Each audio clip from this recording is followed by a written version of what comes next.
என்னை முள் படைத்த அதறில் கொல்லடிக்கே சனியனுடைய பணியாகியோடு ஆக்கை குறை குறை அணியன் புகழ்ந்து நின்றுரைக்கு புதிருள்களின் அமைச்சுடரே திரைமுறா மன்னம் அமுதத்தின் கடலே திருப்பெரும் துறைபுரை சிவனே குறை உணர்வரந்த நின்றுணர்வதோர் உணர்வே யான் உன்னை குறைக்குமாறு உணர்த்தே. சக்கரவர்த்தி தவராசயோகி என்னும் மிக்க திருமூலன் அருள் மேவும் நாள் என்னாளோ.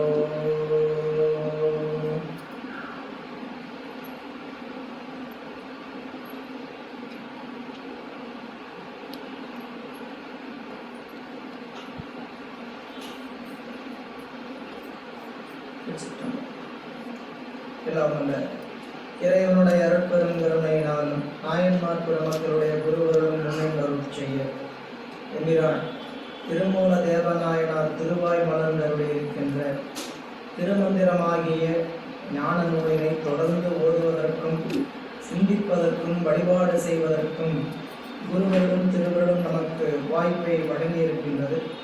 இந்த வகையில் குருவர்களையும் திருவர்களையும் மனம் மொழி மெய்களால் வணங்கி அடையனை சென்னரில் ஆற்றப்படுத்திய ஆசிரியர் பெருமக்களின் திருவடிகளையும் அருட்குருநாதர் ஐயா அவர்களின் திருவடிகளையும் மனம் மொழி மெய்களால் வணங்கி இந்த ஞான சிந்தனையை சிந்திக்க எழுந்தருளி இருக்கக்கூடிய அத்தனை அன்பர் பெருமக்களின் திருவடி தாமரைகளுக்கும் பணிவான வணக்கங்களை விடுத்தாக்கி இன்றைய சிந்தனையை நாம் சிந்திக்க முற்படலாம். அன்பர்களே, நாம் முதல் தந்திரத்தில் 30 உபதேசம் என்கின்ற வகையில் சென்ற வகுப்பில் நாம் 30ம் 6ம் படிமுத்தி ஏனியாய் ஒப்பிலா ஆனந்த துள்ளொளி முத்து செப்பரிய சிவங்கண்டு தான் தெளிந்து அப்பரிசாக அமர்ந்திருந்தாரே என்கின்ற 126வது பாடல் வரை நாம் சிந்தித்து கொண்டு நிறைவு செய்திருக்கின்றோம். இன்றைய சிந்தனை 127வது பாடல், உபதேசத்தில் 15வது பாடல். இன்றைய சிந்தனை தொடர்கின்றது. திருச்சிற்றம்பலம். இருந்தார் சிவமாகி எங்கும் தாமாகி இருந்தார் சிவன் செயல் யாவையும் நோக்கி இருந்தார் முக்காலத்து இயல்பை குறித்து அங்கு இருந்தார் இழவு வந்து எய்திய சோம்பே. இழவு வந்து எய்திய சோம்பு பாடல் புத்தகத்தில் இழிவு வந்து இருக்கும். இழவு வந்து எய்திய சோம்பு. இந்த பாடல் நம்மளுடைய சிவசித்தர்களை பற்றி ஆசிரியர் சொல்லிட்டு இருக்கிறார். சிவசித்தர்கள் என்று சொல்லக்கூடியவங்க மற்ற சித்தர்களைப் போல உலக காரியங்கள் ஈடுபட்டு அதில் வருகின்ற ஆதாயங்களை உலகிற்கு காட்டிக் கொண்டு இருக்கக்கூடியவங்களான்னு கேட்டால் கிடையாது. ஒரு ஆதாயமும் தனக்காக செய்து கொள்ளாமல் இறைவனுடைய திருவடியை அடைகின்ற அந்த வேட்கையோடு மட்டுமே இருக்கக்கூடியவர்களுக்கு பெயர் சிவசித்தர்கள். அவங்க முதலே பார்த்தோம். சித்தர்கள் வேறு, சிவசித்தர்கள் வேறு. சித்தர்கள் என்பவர்கள் சில சித்திகளை எல்லாம் பெற்றதின் காரணமாக இந்த உலகத்தில் தன்னுடைய நிலைப்பாட்டை வெளிப்படுத்தி கொண்டிருப்பாங்க. ஆனால் சமாதி கைகூடி இருக்கக்கூடிய சிவசித்தர்கள் என்பவர்கள் அவர்களிருந்து முற்றிலும் வேறுபட்டவர்கள். சித்தர்கள் தன்னிடம் கிடைக்கப்பெற்ற சித்தியை கொண்டு உலகிற்கு தன்னை வெளிப்படுத்தி கொண்டிருப்பாங்க. சிவசித்தர்கள் இறைவனிடமிருந்து கிடைக்கப்பெற்ற அந்த அருளை கொண்டு சித்தியை கொண்டு தன்னை அதற்குள் அடக்கி கொண்டிருப்பார். ரெண்டுக்கு எவ்வளவு முற்றிலும் வேறுபாடு பாருங்க.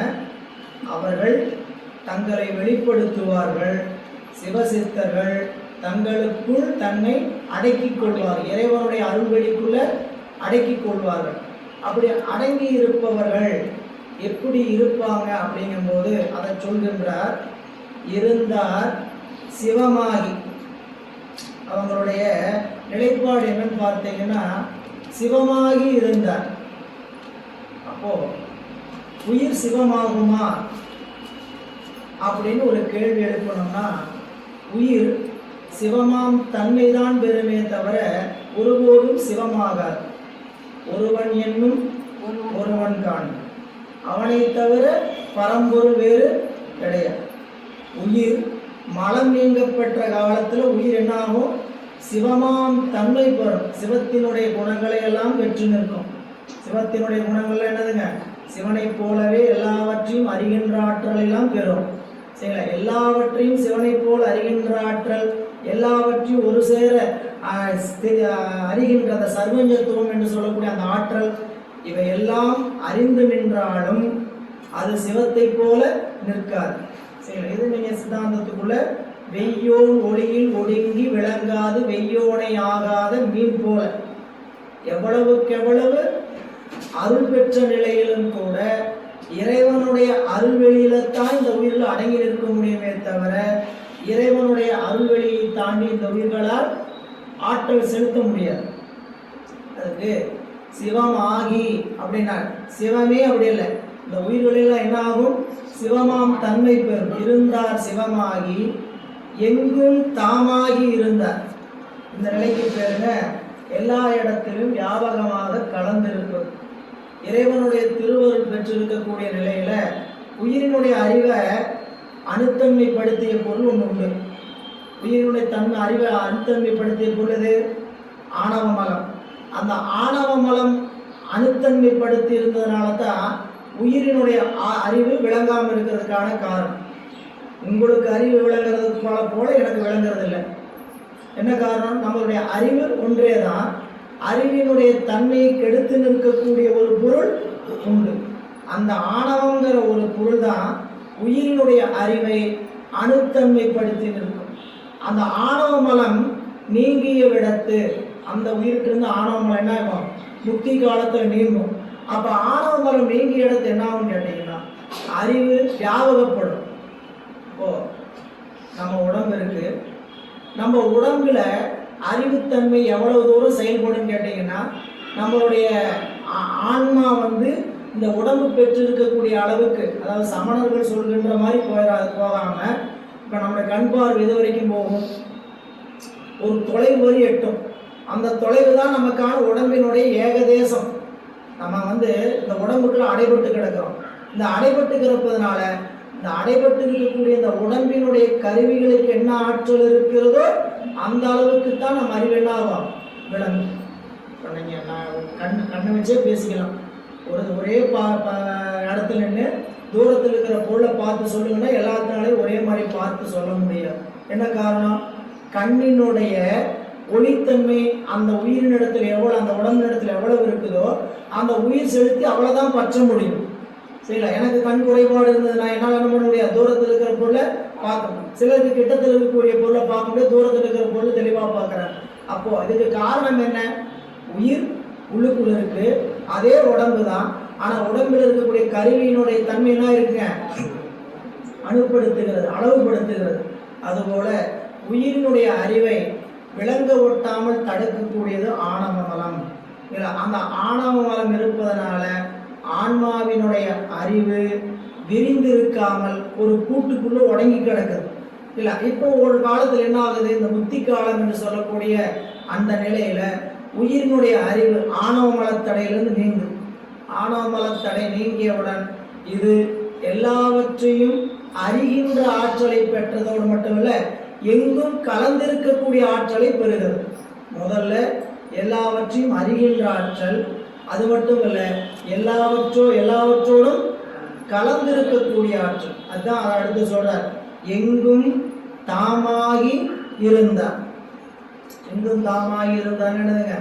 எல்லாவற்றிலும் உயிர், அதாவது என்ன கேட்டீங்கன்னா, இந்த ஆன்மா அந்த தடை நீங்கிற நாட்கள் என்னன்னு கேட்டீங்கன்னா அந்த பறவையோடு சென்று கலந்துடும். இந்த வெளி என்னன்னு கேட்டீங்கன்னா அறிவு இப்போ உடம்புக்குள்ள அகப்பட்டு கிடக்கு. அகப்பட்டு இருக்கக்கூடிய அறிவு எல்லாவற்றையும் தாண்டி இந்த உடம்பு நீங்கி ஆணவம் வழங்குற அந்த அணுத்தன்மையை படுத்தி அந்த பொருளை விட்டு நீங்கின காரணத்தினால அறிவு வியாபகப்படும். எப்படி வியாபகப்படும்? இறைவனை போலவே வியாபகப்படும். ஆனால் அப்படி வியாபகம் அடைஞ்சாலும் இறைவனுடைய வியாபகத்துக்குள்ள அடங்கித்தான் பார்க்கணும்.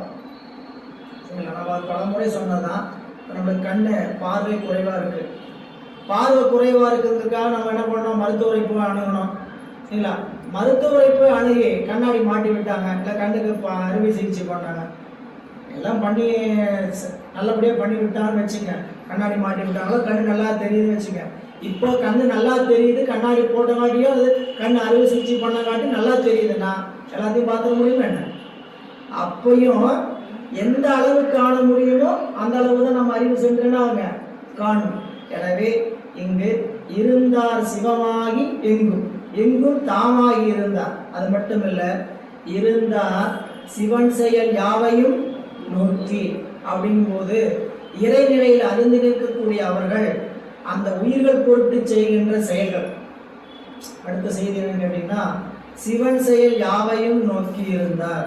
இந்த உயிர் அப்படி அருள் பெற்ற அந்த சிவசித்தர்களுடைய நிலை எப்படி இருக்குன்னு சொல்லும்போது சொல்றார், உயிர் இறைவன் செய்கின்ற செயல்கள் யாவையும் நோக்கி நிற்கும். இந்த செயலை ஏன் இறைவன் செய்கிறார் புரியுங்களா? இப்போ நம்மளுக்கு ஏன் ஏன் என்ன எதுக்காக இது நடந்ததுன்னே தெரியாமல் பல விஷயம் நடக்கும். சில விஷயம் இதனால தான் வந்ததுன்னு தெரியும், சில காரண காரியத்தோடு தெரியும். நமக்கு ஒரு படைத்தல் ஏன் நிகழ்ந்தது, காத்தல் ஏன் நிகழ்து, அழித்தல் ஏன் நிகழ்து, மறைத்தல் ஏன் நிகழ்து, அருளில் ஏன் நிகழ்துன்றதுல ரெண்டு விஷயம் நமக்கு புலப்படவே புலப்படாது. மறைத்தலும் புலப்படாது, அருளிலும் புலப்படாது. இப்போ மறைத்தல் தொழில் செய்கின்ற பொழுது நம்முடைய இறைவன் என்ன செய்கிறார், உயிருக்கு திரோதான சக்தியின் வாயிலாக நமக்கு உலகத்தினுடைய பயன்களை எல்லாம் ஊட்டுகிறார். அப்படி ஊட்டுகின்ற பொழுது அந்த பொருளை அனுபவிக்கின்ற போது அந்த அனுபவப்படுத்துகின்ற பொருள் இருக்கக்கூடிய நன்மை தீமைகளை அறிய ஒட்டாமல் செய்கின்றதுக்கு பேர் தான் மறைத்தல். நமக்கு அனுபவம் கிடைக்கக்கூடாது மறைக்க வெட்டுறதில்லை. பொருளை எல்லாம் கொடுத்துறார், கண் முன்னாடி என்ன பண்ணிடுறாருங்க, பொருளை எல்லாம் கொடுத்துறார். பொருளை கொடுத்தாலும் என்ன செய்து விடுகிறான்னு கேட்டீங்கன்னா, அந்த பொருளினால் வருகின்ற லாபம் நஷ்டம் நமக்கு தெரியாத மாதிரி என்ன பண்ணிடுவார், மறைத்து வைக்கிறார். அவர் செய்யக்கூடிய மறைத்தல் தொழிலும் அருளே. அப்போ சிவன் செயலை யாவையும் நோக்கி அப்படின்னா, இறைவன் இந்த செயலை ஏன் செய்தான் நமக்கு தெரியாது. ஆனால் சித்தர்கள், ஞானிகள், அருளாளர்களுக்கு இந்த செயலை செய்வதற்கான காரணம் இதுதான் அப்படிங்கிறத அவங்களால் என்ன பண்ண முடியும், உணர முடியும். அவர்களால் பிறருக்கு சொல்ல முடியும். சரிங்களா? அது அடுத்து சொல்ற, சிவன் செயல் யாவையும் நோக்கி இருந்தார். சிவன் செயல் யாவையும் நோக்கினா இந்த செயல் ஏன் நம்மிடத்தில் நடந்தது. நம்மளுக்கு நன்மை தீமைகளை இறைவன் தீவனை நல்வினை தீவனுடைய பயனாகி நன்மை தீமைகளை எதன் வழியாக ஊட்டுகிறார், 3 வகையாக ஊட்டுகிறார். இறைவன் நமக்கு நன்மை தீமைகளை நல்வினை தீவினையுடைய பயன்களை இன்ப துன்பமாக 3 வழியில் அனுப்புவார். இன்பத்தையும் அப்படித்தான், துன்பத்தையும் அப்படித்தான். அதுக்கு நம்ம ஞான நூல்களில் ஆதி ஆத்மீகம், ஆதி தெய்வீகம், ஆதி பௌதீகம் 3 வழியாகத்தான் இறைவன் நமக்கு ஊட்டுகிறார். ஆதி ஆத்மீகம் என்பது உயிர்களின் வழியாக நமக்கு வருகின்ற நன்மை தீமைகள், இன்ப துன்பங்கள். இல்லை ஒன்றா அந்த உயிரின் வழியாக, உயிர்னா எல்லா உயிரும் சேர்த்திக்க வேண்டியதான். 7 வகை பிறப்பு, 4 வகை தோற்றம், 7 வகை பிறப்புல வர தாவரங்கள் முதல் தேவர்களாக இருக்கக்கூடிய 7 வகை பிறப்புல 7 பேர் வழியாக எந்த வழியாக வேணா அந்த உயிரின் வழியாக என்ன வரலாம், இன்பம் துன்பம் வரலாம். இது ஆதி ஆத்மீகம். அடுத்தது ஆதி பௌதீகம். நமக்கு தெரிஞ்ச விஷயம், நம்ம உயிரினால் வருகின்ற துன்பத்தையும் தெரிஞ்சு வச்சிருப்போம், பௌதீகம் என்று சொல்லக்கூடிய பொருள்களால் வருகின்ற துன்பத்தையும் தெரிஞ்சு வச்சிருப்போம். இதுவும் பௌதீக பொருளால் என்ன வருங்க, இன்பமும் துன்பம். இப்போ காற்றாடி ஓடிட்டு இருக்குது, இது பௌதீகம். இந்த பௌதீக பொருளால் நம்மளுக்கு என்ன வருது, துன்பம் வருது. ஓடலைன்னா துன்பம் வருது, அப்புறம் தெரியும் இல்லைங்களா? மின்சாரம் இப்போ தடையாச்சு என்னாகும், இன்பம் தடையாயிடுச்சு, துன்பம் வருது அப்படின்னு நினைப்போம். அப்போ பௌதிகம் என்று ஒரு பௌதிகம் ஒரு பொருள் எடுத்து காமிச்சுக்கிறோம். நடந்து போகிறோம், ஒரு முள்ளு குத்துது, சரிங்களா, கால் இடிச்சு கிழிச்சுக்கிறோம், இது துன்பம். இந்த துன்பம் எதனால் வந்தது, ஒரு பௌதிகத்தின் வழியாக வந்தது. வெளிப்படையாக என்ன தெரியுதுன்னு கேட்டிங்கன்னா, பௌதிக பொருளால் வந்ததுன்னு நினச்சிக்கிறோம், ஆத்மீக பொருளால் வந்ததுன்னு நினச்சிக்கிறோம். 3வது தெய்வீக பொருள். தெய்வீகம்னா இந்த செயல் ஏன் நடந்துச்சுன்னே தெரியல, உள்ளுக்குள்ள ஒரு பாரமாக இருக்குது. உள்ளுக்குள்ள ஒரு மகிழ்ச்சியா இருக்குது அப்படி சொல்லுவோம். ஏன்? இதுக்கான ரூட்டே தெரியாது. இந்த இந்த இந்த வேதனைக்கான ரூட் என்ன ஆகுதுங்க? என்னமோ மனசை போட்டு கஷ்டப்படுத்திக்கிட்டே இருக்குப்பா அப்படிம்போம். அதற்கான பாதை என்ன தெரியாதுங்க, பாதை தெரியும். இது என்ன கேட்டீங்கன்னா, இறைவன் ஆதி தெய்வீகம் என்று சொல்லக்கூடிய தன்னுடைய அருளின் வழியாக நமக்கு ஊட்டுகின்ற இன்ப துன்பம். இந்த மூன்றையுமே செய்வது எதுக்குன்னு கேட்டீங்கன்னா, நமக்கு வினை கழிப்பதற்கு தான். நாம் முன் செய்த வினையினுடைய தன்மை எப்படி இருக்குதோ அந்த தன்மை வழியாக இறைவன் என்ன பண்ணுகிறார்? வினைகளை ஊட்டுகிறார். அந்த வினையை ஊட்டுறதுக்கு ஒரு ஊடகம், ஒரு ஊடகம் நமக்கு ஒரு இது வச்சு மீடியா வச்சுக்கிறார். சரி, அந்த இதுல எல்லாம் பார்த்தீங்கன்னா சொல்லுவாங்க, இடையில இவர் மீடியாவாக இருக்கிறார், மீடியேட்டராக இருக்கிறாருமா. சரிங்களா? அவருக்கு கொண்டு வந்து நேரடியாக கொடுக்க மாட்டார், நேரடியாக வாங்க மாட்டார். சரிங்களா? அவர்கிட்ட கொடுத்துருங்க. சரிங்களா? இங்கே நான் நேரடியாக வாங்கினேன் என்ன ஆகிடும்? சட்ட சிக்கலாயிடும். என்னுடைய வீட்டில் இருக்கிற வேலைக்காரன் மீடியேட்டர் அனுப்புகிறேன், வேலைக்காரன் அனுப்புகிறேன், கிளர்க்கு அனுப்புகிறேன், காரியதரிசி அனுப்புகிறேன்பாங்க. ஏன்? அலுவலகத்தில் வாங்கின சிக்கல். அலுவலகத்தில் வாங்க என்ன பண்ணுறதுங்க? இடைத்தரகரை வச்சு வாங்கிட்டோம்னா அந்த சிக்கல் இருக்காதுன்னு சொல்றதுக்காக அப்படி மீடியேட்டருங்கிற மாதிரி இறைவன் நமக்கு நல்வினை தீவினைகளை ஊட்டுவதற்கு இடையில் ஒரு தரகரை போல யாரை பயன்படுத்துறாரு? மூணு பொருளை, ஆதி ஆத்மீகம், ஆதி பௌதிகம், ஆதி தெய்வீகம். எதை வச்சு ஊட்டினாலும் இதற்கான மூல காரணம் என்ன? வினை. நமக்கு ஒரு துன்பம் வருதுங்க, துன்பத்துக்கான காரணம் தெரிஞ்ச என்னன்னு சொல்லுவீங்க? துன்பத்துக்கான காரணம் தெரிஞ்சான்னு சொல்லுவீங்க, இதனால வந்ததுங்க இல்ல, ஒரே தலைவலி. சரியா? ஏன் தலைவலி? வெயில்ல வந்தாங்க தலைவலி, வீட்டுல காலையிலேயே ஏற ஆரம்பிச்சுட்டாங்க அதனால தலைவலி அப்படின்னு ஏதோ ஒரு தலைவலிக்கான காரணம் இருக்கும். சரிங்களா? இப்போ இது அப்படியே பேக் ரிவர்ஸ் ரூட் எடுத்தோம்னா என்னத்துல போய் முடியும்னு கேட்டீங்கன்னா வேணேன்.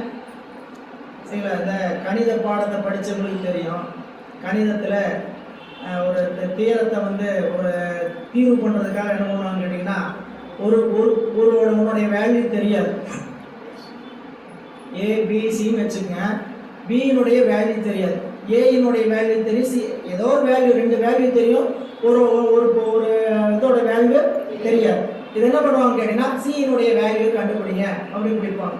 கொடுத்தாங்கன்னா அது நம்மகிட்ட வருவோம், நம்ம அப்படியே டரைவ் பண்ணிகிட்டே வந்து கடைசியில் இது ஹென்ஸ் சொல்யூஷன் போட்டு என்ன பண்ணுவோம்? சி இஸ் ஈக்குவல் டு இது முடிப்போம். சரிங்களா? இப்போ ஒரு உதாரணம் சொன்னால் A is equal to 2, B is equal to 2, C is equal to என்ன அப்படின்னு தெரியல, கூட்டி கழிச்சு கடைசியில் எல்லாம் முடிச்சு பார்த்து என்ன சொல்லுவாங்க? C is equal to 2. இப்போ முதல்ல விட என்னது? முதல்ல நமக்கு என்ன தெரிஞ்சது? A is equal to B is equal to சிங்கிறது தெரியல, என்னன்னு தெரியல. கடைசியில் என்ன தெரியுது? A is equal to B is equal to C அப்படின்னு தெரிஞ்சுதா? இப்போ ஏவை வந்து வினைன்னு வச்சுக்கங்க, பியை வந்து காரணம்னு வச்சுக்கங்க, நமக்கு ஆனால் வந்ததுக்கான துன்பத்துக்கான காரணம். சியை வந்து என்ன வச்சுக்கங்க? என்ன துன்பமோ அந்த துன்பத்தை வச்சுக்கங்க. இப்போ நம்ம புரிஞ்சுக்கிற மாதிரி வச்சுக்கங்க, தலைவலி அப்படிங்கிறது பி, சி தெரியல, பிங்கிறது தலைவலி, சி என்னங்கிறது தெரியல, நடுவில் இருக்கிற பி மட்டும் தெரியுது, என்னதுங்க? தலைவலி. சி விட தெரிஞ்சுன்னா என்ன சொல்லுவீங்க? சி என்னதுங்க? மெயிலில் வந்தேன், டென்ஷன் ஆகிட்டேன், தலைவலிங்க. சி என்னன்னு தெரியுது? டென்ஷன், வெயிலில் போயிட்டு வந்தேன். அடுத்தது பி என்ன தெரியுது? தலைவலி. மூல காரணம் என்ன? வினை. ஏ என்னதுங்க? வினை. சரிங்களா? இப்போ தலைவலி வந்துச்சு, இந்த பக்கம் சி என்னங்கிற காரணம் தெரியல. இப்போ கடைசியில் என்ன பண்ணிடணும்? வினை. சுருக்கமாக எப்போ சொன்னாலும் சுருக்கமாக எப்படி வச்சுக்கணும்? ஏ இஸ் ஈக்குவல் டு பி. துன்பத்துக்கான காரணம் என்னன்னு கேட்டால் வினை. இல்லாட்டி நாம் என்ன பண்ணிட்டு இருக்கோம்னு கேட்டிங்கன்னா, இடையில வந்து ஒரு காரணத்தை தேடிட்டு இருப்போம். என்ன காரணத்தை தேடுவோம்? பாருங்க, சளி பிடிச்சி வச்சு. ஏன் பிடிச்சது தெரியுமா? நேற்று முழுக்க இனிப்பாக சாப்பிட்டீங்க, அதனால தாங்க பிடிச்சது. சரி, ஏன் இனிப்பாக சாப்பிட வச்சுது? ஏன்னா சாப்பிட வச்சது. சும்மா இருக்கிற வா என்ன பண்ணிச்சு? கிளப்பி விட்டு சாப்பிடுப்பா நீ அப்படின்னு சாப்பிட வச்சதுன்னு கேட்டீங்கன்னா வினை சாப்பிட வச்சுது இல்லை. அப்போ நம்ம என்ன நினைக்கிறோம்? சளி பிடிச்சதுக்கான இனிப்பு சாப்பிட்டு தான் நினைக்கிறோமே தவிர, இந்த இனிப்பு சாப்பிட்றதுக்கான காரணமே வினைதான். அப்போ ஒரு வினையை ஊட்டுகின்ற இறைவன் அந்த வினையை நமக்கு ஊட்டுகின்ற பொழுது திரோதான சக்தியின் வாயிலாக ஊட்டுகிறான். சரிங்களா? அதை நம்மால் என்ன பண்ண முடியறதில்ல, இது வினைதான் அறிய முடியறதில்ல. சரிங்களா? இன்னும் கொஞ்சம் படுக்க உற்று நோக்கணும்னா, கவனிச்சு ஆழ்ந்து பார்த்தோம்னா, சில நம்மளுக்கு பயணிக்கக்கூடிய வழிபாட்டில் பயணிக்கக்கூடியவங்களுக்கு சில நேரத்தில் ஒரு துன்பம் வருகின்ற நேரத்தில் என்ன சொல்கிறோம்? வினைன்னு சொல்கிறோம். சரிங்களா? இது வினையினால் தான் வந்ததுன்ட்டு இந்த இடத்துல இருக்கக்கூடிய அறிவு பக்கத்திலே நம்மளால சொல்ல முடியுது. சரிங்களா? இந்த சிவசித்தர்களுக்கு எங்கெங்க எந்தெந்த வினை வருகிறது, எந்த வழியாக வருகிறதுங்கிற அறிவு அவர்களுக்கு ஆற்றல் உண்டா இல்லையா? அப்படிப்பட்ட ஆற்றல் உடையவர்கள் என்பதை என்ன சொல்றான்னு கேட்டீங்கன்னா, சிவன் செயல் யாவையும் நோக்கி இருந்தார். சிவன் செய்கின்ற செயல் யாவையும் எதற்காக? அப்படி அந்த வினை வருகின்ற வழி. அதனாலதான் இந்த சித்தர்கள் என்பவர்கள் எந்த செயலை செய்வதாக இருந்தாலும் அந்த செயல்ல ஊற்றம் இல்லாம செய்வாங்க. ஏன்னு கேட்டீங்கன்னா, வினையை ஊற்றத்தோடு செஞ்சோம்னாலே வினை அது ஒரு வினையா காரணமாயிருக்கும். எனவே சிவன் செயல் யாவையும் நோக்கி இருந்தார். அடுத்து சொன்னார், முக்காலத்து இயல்பை குறித்து அங்கிருந்தார். திரிகால ஞானி. சில சொல்லும்போது சொல்லுவாங்க, அவர் 3 காலம் அறிந்த ஞானி அப்படின்னா, இந்த 3 காலம்னா ஏற்கனவே நடந்து முடிஞ்சது, எது நம்ம வருங்காலத்தில் வர இருக்கிறது, இதை எல்லாவற்றையும் தெரிந்திருப்பான்னு நினைச்சுக்கூடாது. அப்படின்னு பொருள் செய்யலாம். ஆனால் அதை விட சிறப்பான பொருள் என்னன்னு கேட்டீங்கன்னா, இவர் காலத்தினுடைய நிலையை அறிந்திருப்பார். சரிங்களா? நாம் எந்த காலம் வரை இந்த பூமியில் இருப்போம். அவர்களுடைய முக்கியமான வேலைன்னு கேட்டீங்கன்னா, நம்ம போனோம்னா உங்களுக்கு அந்த காலத்தில் நடக்கும், உங்களுக்கு இந்த காலத்தில் நடக்கும், இதையெல்லாம் சொல்றது அவங்களுடைய வேலை இல்லை.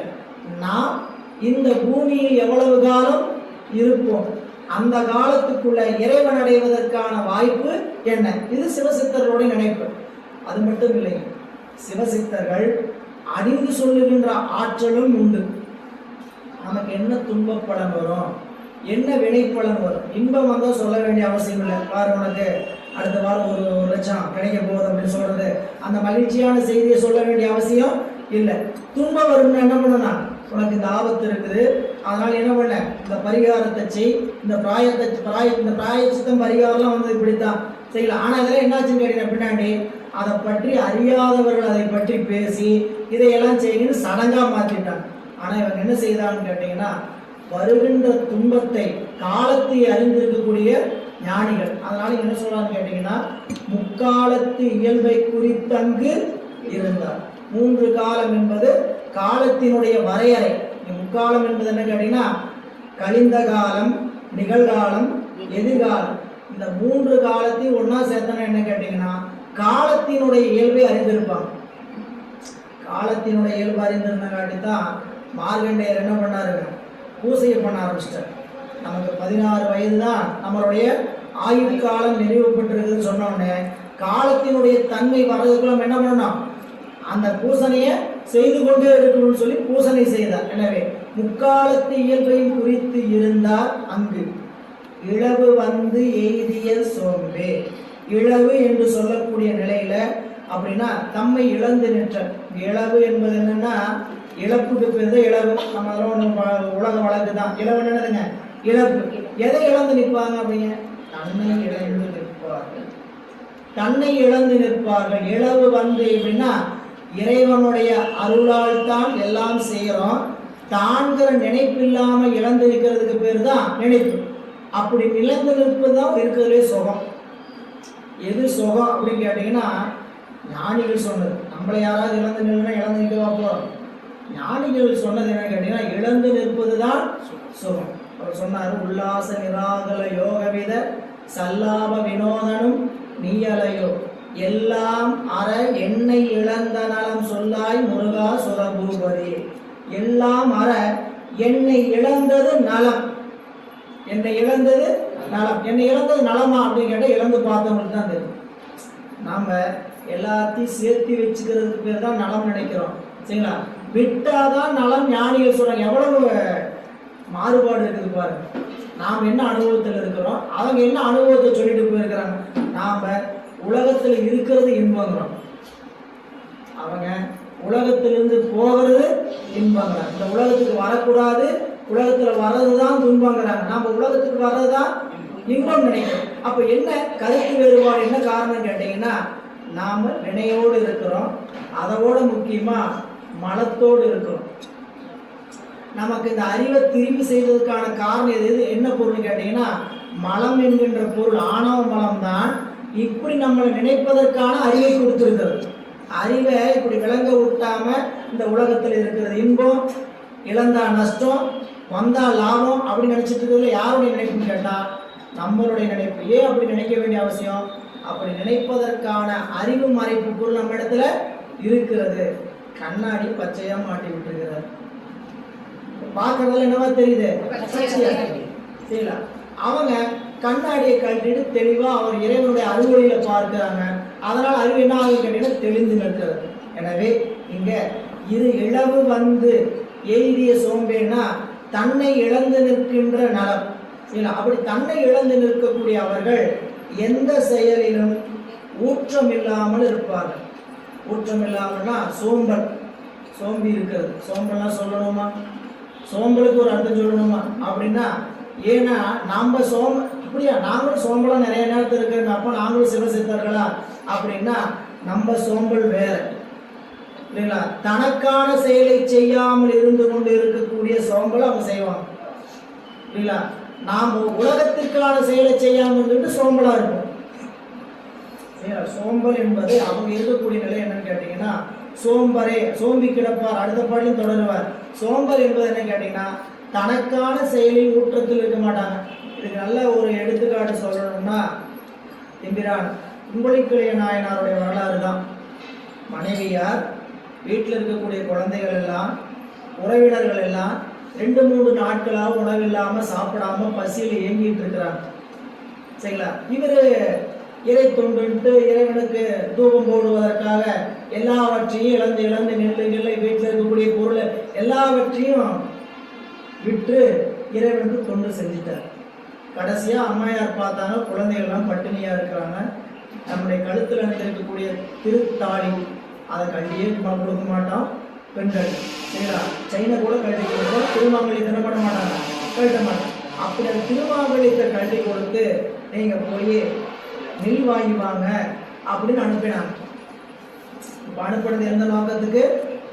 தன்னுடைய வீட்டு நோக்கத்துக்காக, தன்னுடைய வாழ்க்கையை பார்த்து கொள்வதற்காக அவர்கிட்ட சொல்லி அனுப்புறாங்க. வெளியே வந்தார், அந்த வழியில குங்குலியை விற்றுக்கொண்டு ஒருவர் வருகிறார் வண்டியில. வந்த உடனே அதுக்கு அந்த சத்தத்தை கேட்டோடனே என்ன விற்கிறீங்கன்னு கேட்டார். குங்குலின்னு சொன்னார். என்ன கொடுத்தால் தருவீர் அப்படின்னார்.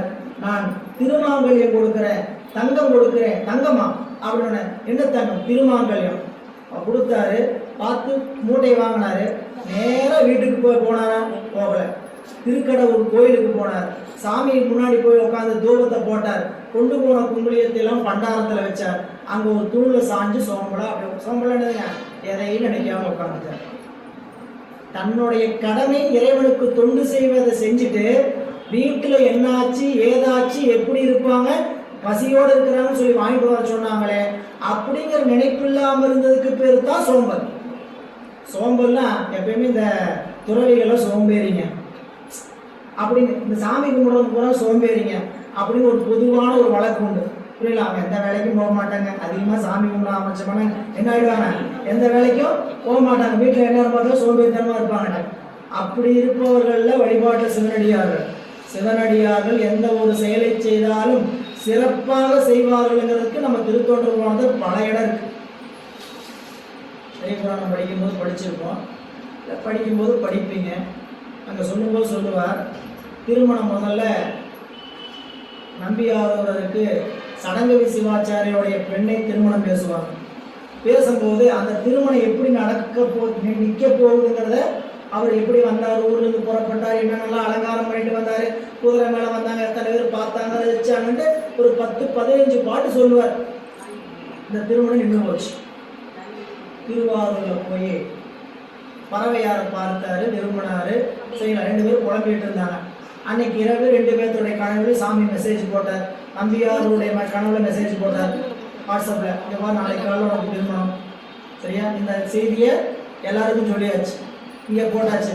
இதே மெசேஜ் அப்படியே ஃபார்வேர்டு யாருக்கு பண்ணிட்டாரு? பறவையாருக்கும் பண்ணிட்டார். நாளைக்கு காலையில் உனக்கு நம்பியோட திருமணமா அப்படின்னா 2 பேரும் மெசேஜ் போட்டாரா? அடுத்து இந்த மெசேஜ் எங்கே கொண்டு போட்டாருன்னு கேட்டேன், குரூப்பில் போட்டார். திருவாரூர் குரூப்பில் போட்டு விட்டார். என்னட்டுங்க, நம்பிக்கும் பறவை யாருக்கு நாளைக்கு என்ன பண்ணி வைக்கணும், திருமணம் செய்து வைங்க அப்படின்னு போட்டார். காலையில எல்லாம் விடிகாலில் திருப்பள்ளியில எழுச்சியிலலாம் வந்தாங்க, எல்லாம் பேசிக்கிட்டாங்க. இந்த மாதிரி கனவு வந்துட்டு எல்லாம் சேர்ந்து திருமணம் செய்து வைத்தார்கள். ஒரே பாட்டில் முடிஞ்சிருச்சு. அவர் சொல்லும்போது சேக்கிழார் பெருமான் சொல்லுவார், தக்க முறையில் அமைத்தார். அடியார்கள் செஞ்சா எப்படி இருக்குமோ அப்படி செஞ்சுட்டாங்க, அவ்வளவுதான். அப்ப என்னன்னு கேட்டீங்கன்னா, ஒரு இடம் இல்லை, நிறைய இடத்த நம்ம பெரிய புராணத்தில் எடுத்து காட்டலாம். சரி, அப்போ ஒரு தொண்டர் சோம்பேறியாக இருப்பது என்பது தன்னுடைய வேலையை செய்யாமத்தான் சோம்பலா இருப்பாங்களே தவிர இறைபணியில சோம்பி இருக்கவே அது எதுக்காக அப்படின்னு கேட்டீங்கன்னா, தன்முனைப்பற்று இருக்கிறது. அந்த நிலைப்பாடு என்னன்னு கேட்டீங்கன்னா, தன்முனைப்பு, தான் செய்கிறேன் அப்படி இல்லாம. அது மட்டும் இல்லைங்க, அந்த ஆனந்தம் என்பது அளவிட முடியாத ஆனந்தம். சரிங்களா? அடுத்த பாட்டு சொல்றார், சோம்பர் இருப்பது சுத்த வெளியிலே, சோம்பர் கிடப்பது சுத்த வெளியிலே, சோம்பர் உணர்வு சுருதி முடிந்திடம், சோம்பர் கண்டார் அச்சுருதி கண் தூக்கமே. அடுத்து தூக்கம் சொல்லிட்டார். சோம்பலாவது பரவாயில்ல, தூங்கிட்டு இருப்பாங்க. இந்த தூக்கம் என்ன தூக்கம்? யோக நித்திரைன்னு பேர். சரிங்களா? கண்ணை முடிச்சுக்கிட்டே தூங்குறது. உங்களுக்கு அந்த டெக்னிக் ரொம்ப நல்லாவே தெரியலையா? நீங்க எங்களுக்கு போய் சொல்றீங்க, நாங்களே சிவசித்தர்லாம் எங்களோட தோத்துருவாங்க. நாங்களே என் வகுப்புல வந்து பாருங்க, எப்படி உட்காந்துக்கிட்டு கண்ணை முடிச்சுக்கிட்டே தூங்குறாண்டி. உங்களுக்கு தெரியாது, நீங்க கண்டுபிடிக்க முடியாது இல்லையா? அப்படிங்கிற மாதிரி சோம்பர் கண்டார சுருதிக்கண் தூக்கமே அப்படின்னா, தூங்காமல் தூங்கி விழித்திருப்பது எக்காலம். சரிங்களா? தூங்காமல் தூங்கி அப்படின்றதுங்க, கண்ணு முடிச்சுட்டு இருக்கணும். உலக பொருள் எதுவுமே கண்ணுக்கு படக்கூடாது, பிளர்ரா இருக்கணும். உலக பொருள் பூரா எப்படி இருக்கணும்? ஒரே பிளர்ரா இருக்கணும். காட்சி எதுவுமே படக்கூடாது. எது காட்சி போட்டு இருக்கோம்? சிவனோடு அந்த உணர்வோடு தொட்டு கொண்டு இருப்பார்கள். அதனால இந்த இடம் அதை சொல்றார், சோம்பர் கிடப்பதும் சுத்த வெளி. இந்த வெளி சுத்த வெளின்னு ஒரு அறமொழி கொடுத்திருக்கிறார். நம்மளுக்கு தெரிஞ்ச ஒரு வெளி இருக்கு, ஆகாயம். இந்த ஆகாயத்துக்கு பேர் என்னதுங்க? வெளி. சரிங்களா? இந்த வெளி இங்க சொல்லல. சரிங்களா? இந்த வெளி நம்ம பூதத்தில் அகப்பட்டு இருக்கக்கூடிய வெளி. இந்த வெளியை கடந்து அடுத்த வெளிக்கு போவாங்க. புரியல? இந்த வெளியே ஆகாயம், ஒளி, வழி, வெளி. ஒளி நெருப்பு, வழி காற்று, வெளி ஆகாயம். எல்லா இடமும் பறந்து இருக்கிற இடத்துக்கு பேரு ஆகாயம்னு பேரு. இடைவெளிக்கு பேரு ஆகாயம் பேர். நீங்கள் நானும் உட்கார்ந்து இருக்கிறோமா, இந்த ரெண்டு பேருக்கு இடைவெளிக்கு பேர் என்னதுங்க? ஆகாயம். சரிங்களா? ஆகாயமே ஏதோ நீல நேரத்துல போத்தி இருக்கிறாங்க, அதுக்கு பேர் தான் ஆகாயம் நினைச்ச கூடாது. அந்த இடத்துக்கு ஒண்ணு கிடையாது. அது என்னதுங்க? ஸ்பேஸ், வெட்ட வெளி. அதுக்கு பேரு வெட்ட வெளி. அதுக்கு அப்படிப்பட்ட ஒரு இடம் அப்படி நீல நிறமா தெரியுதே தவிர, அந்த இடத்துக்கு போக போக அந்த இடம் ஆயிரும், வெளி இல்லாம மறைஞ்சிடும். அப்ப வெட்ட வெளியாக இருக்கக்கூடிய அந்த வெளியை கடந்து ஒரு வெளி இருக்கு. அந்த வெளி பரவெளி. அந்த வெளி தான் என்ன சொல்றாருங்க? சுத்த வெளிங்கிறார். நம்முடைய ராமலிங்க வள்ளலார் அவர்கள் ஒரு பாட்டில் சொல்லுவார், சும்மா இருக்கும் சுகங்கிறத அவர் ஒருவாறு சொல்லுவார். சொல்லும்போது சும்மா இருக்கும் சுகம், சும்மா இருக்கும் சுகம். என்ன சும்மா இருக்கும் சுகம் அப்படின்னா, மனம், வாக்கு, செயல் மூன்றுமே தொழில்படாம இருக்கிறது. சும்மா இருக்கும் சுகம். அதை சொல்லும்போது சொல்லுவார், இன்று வருமோ, நாளைக்கே வருமோ, அல்லது மற்ற என்று வருமோ அறியே. எது? வெம்மலமாயற்று வெளிக்குள் வெளிகடந்து சும்மா இருக்கும் சுகம். துன்று மல வெம்மாயற்று வெளிக்குள் வெளிகடந்து, அதான் அந்த வெளிக்குள் வெளிகடந்துங்க. அந்த கடந்து ஆகாயங்கிற வெளியை கடந்து சிவவேள் வெளி என்று சொல்லக்கூடிய பறவை, அந்த வெளிக்குள் கிடந்து சும்மா இருக்கும் சுகம் இன்று வருமோ, நாளைக்கே வருமோ, அல்லது மற்ற என்று வருமோ அறியேன். துன்று மல வெம்மாயற்று வெளிக்குள் வெளிகடந்து சும்மா இருக்கும் சுகம். சும்மா இருக்கிறது சுகம்தாங்க ஐயா, யாருக்கு ஏன் இல்லைன்னு சொன்னாங்க. சரி, நம்ம சும்மா இருக்கிறது வேலை செய்யாம இருக்கிறது சும்மா. சும்மாங்கிற வார்த்தைக்கு நிறைய பொருள் இருக்குது. சரிங்களா ஐயா? எந்த பக்கம் வந்தீங்க? இப்போ இப்படி வந்துருக்கிறீங்க? சும்மா வந்தேன். சும்மாவுக்கு என்னென்ன பொருள் தெரிஞ்சுக்க. எதுக்கு வந்தீங்க?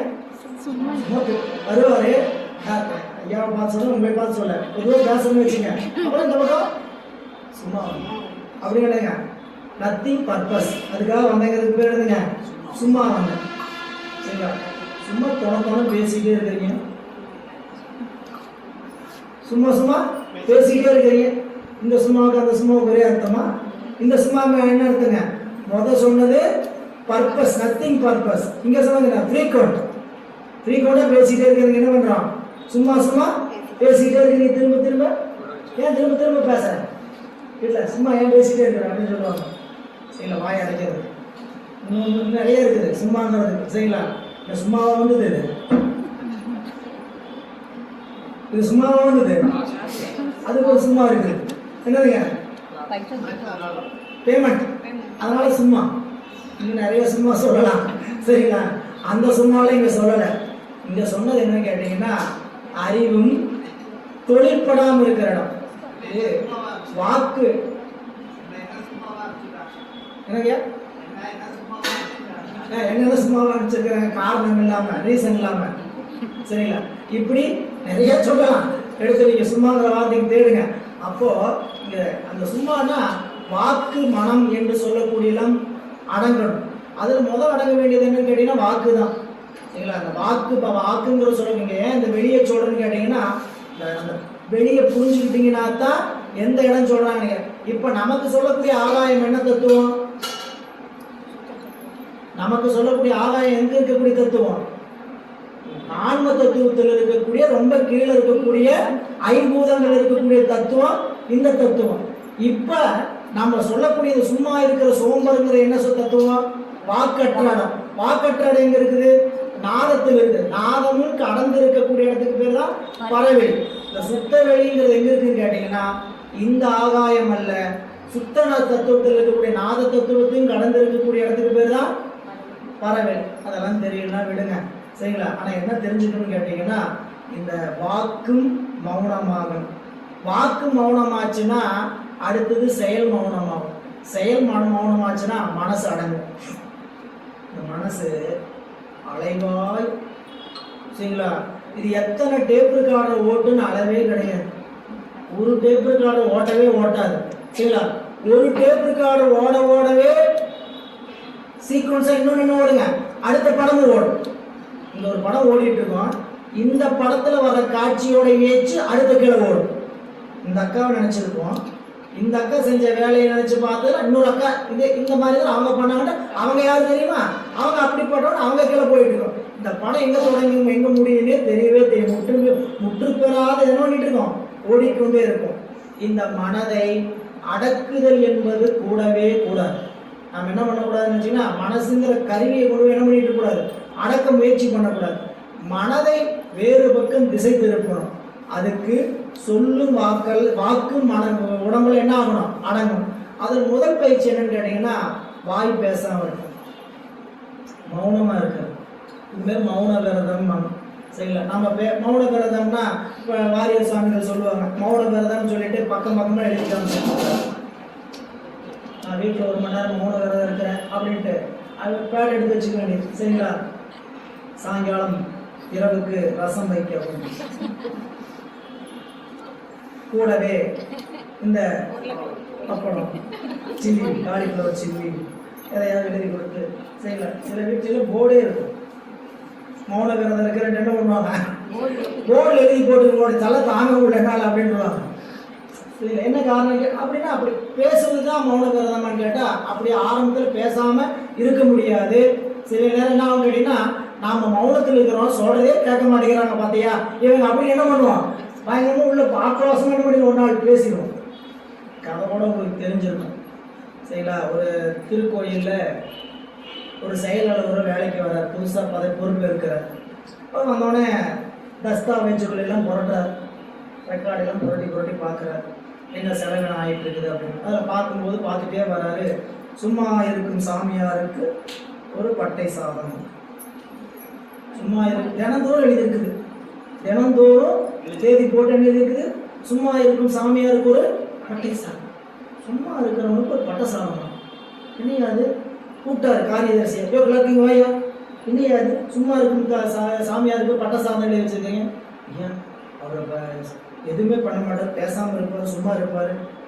அதுக்கும் இங்கே கோயில் நிர்வாகத்துலேருந்து பட்டசாரமா ரொம்ப கஷ்டம் சார், அதெல்லாம் கொடுக்க இருக்கவே முடியாது. அதெல்லாம் ஏன் பேசுகிற நீ? அதெல்லாம் கிடையாது, அடிச்சாச்சு. ஊரில் பெரியவர் இருந்தார் ஒருத்தர், ஐயா எத்தனை ஆண்டுகளாக அவர் கொடுத்துட்டு இருக்கிறாங்க கோயிலிருந்து, நீங்கள் ஏன் நிறுத்துறீங்க? ஏங்க சும்மா இருக்கிறதுக்குள்ள பட்டசாரம் கொடுக்க முடியுமா? அதெல்லாம் கொடுக்க முடியாதுங்க அப்படின்னு அடிச்சிட்டார். நீங்கள் ரொம்ப கஷ்டங்க பேசாமல் இருக்கிறது, அமைதியாக இருக்கிறது அப்படின்னாரு. சொல்கிறாங்களே, நாளைக்கு ஒரு நாள் நம்ம சும்மா இருக்கணும், நாளைக்கு விடுமுறை, இன்னைக்கு மகா வச்சு அவசரம் பண்ணால் என்ன பண்ணுறாங்க, ஞாயிற்றுக்கிழமை ஒரு நாள் என்ன பண்ணணும், வீட்டில் பேசாமல் இருக்கும். காலையில் அம்மனிகிட்ட சொல்லிட்டாங்க, நாளைக்கு பேச மாட்டேன் இல்லை 5 நாள் எல்லாத்தையும் என்ன பண்ணியாச்சு சொல்லியாச்சு. நாளைக்கு யாரும் என்ன வந்தீங்கன்னா இது கேள்வி விடக்கூடாது. எல்லாரும் அப்பாடா ஒரு நாள் விடுதலை, வீட்டில் இருக்கிற ஒரு நாள் விடுதலை, எல்லாம் கொண்டு தரும். வீட்டில் போயாமல் பேசிக்கிட்டே இருந்தா இந்த பார்த்து வடிவேல் சொல்கிற மாதிரி செய்யலாம்.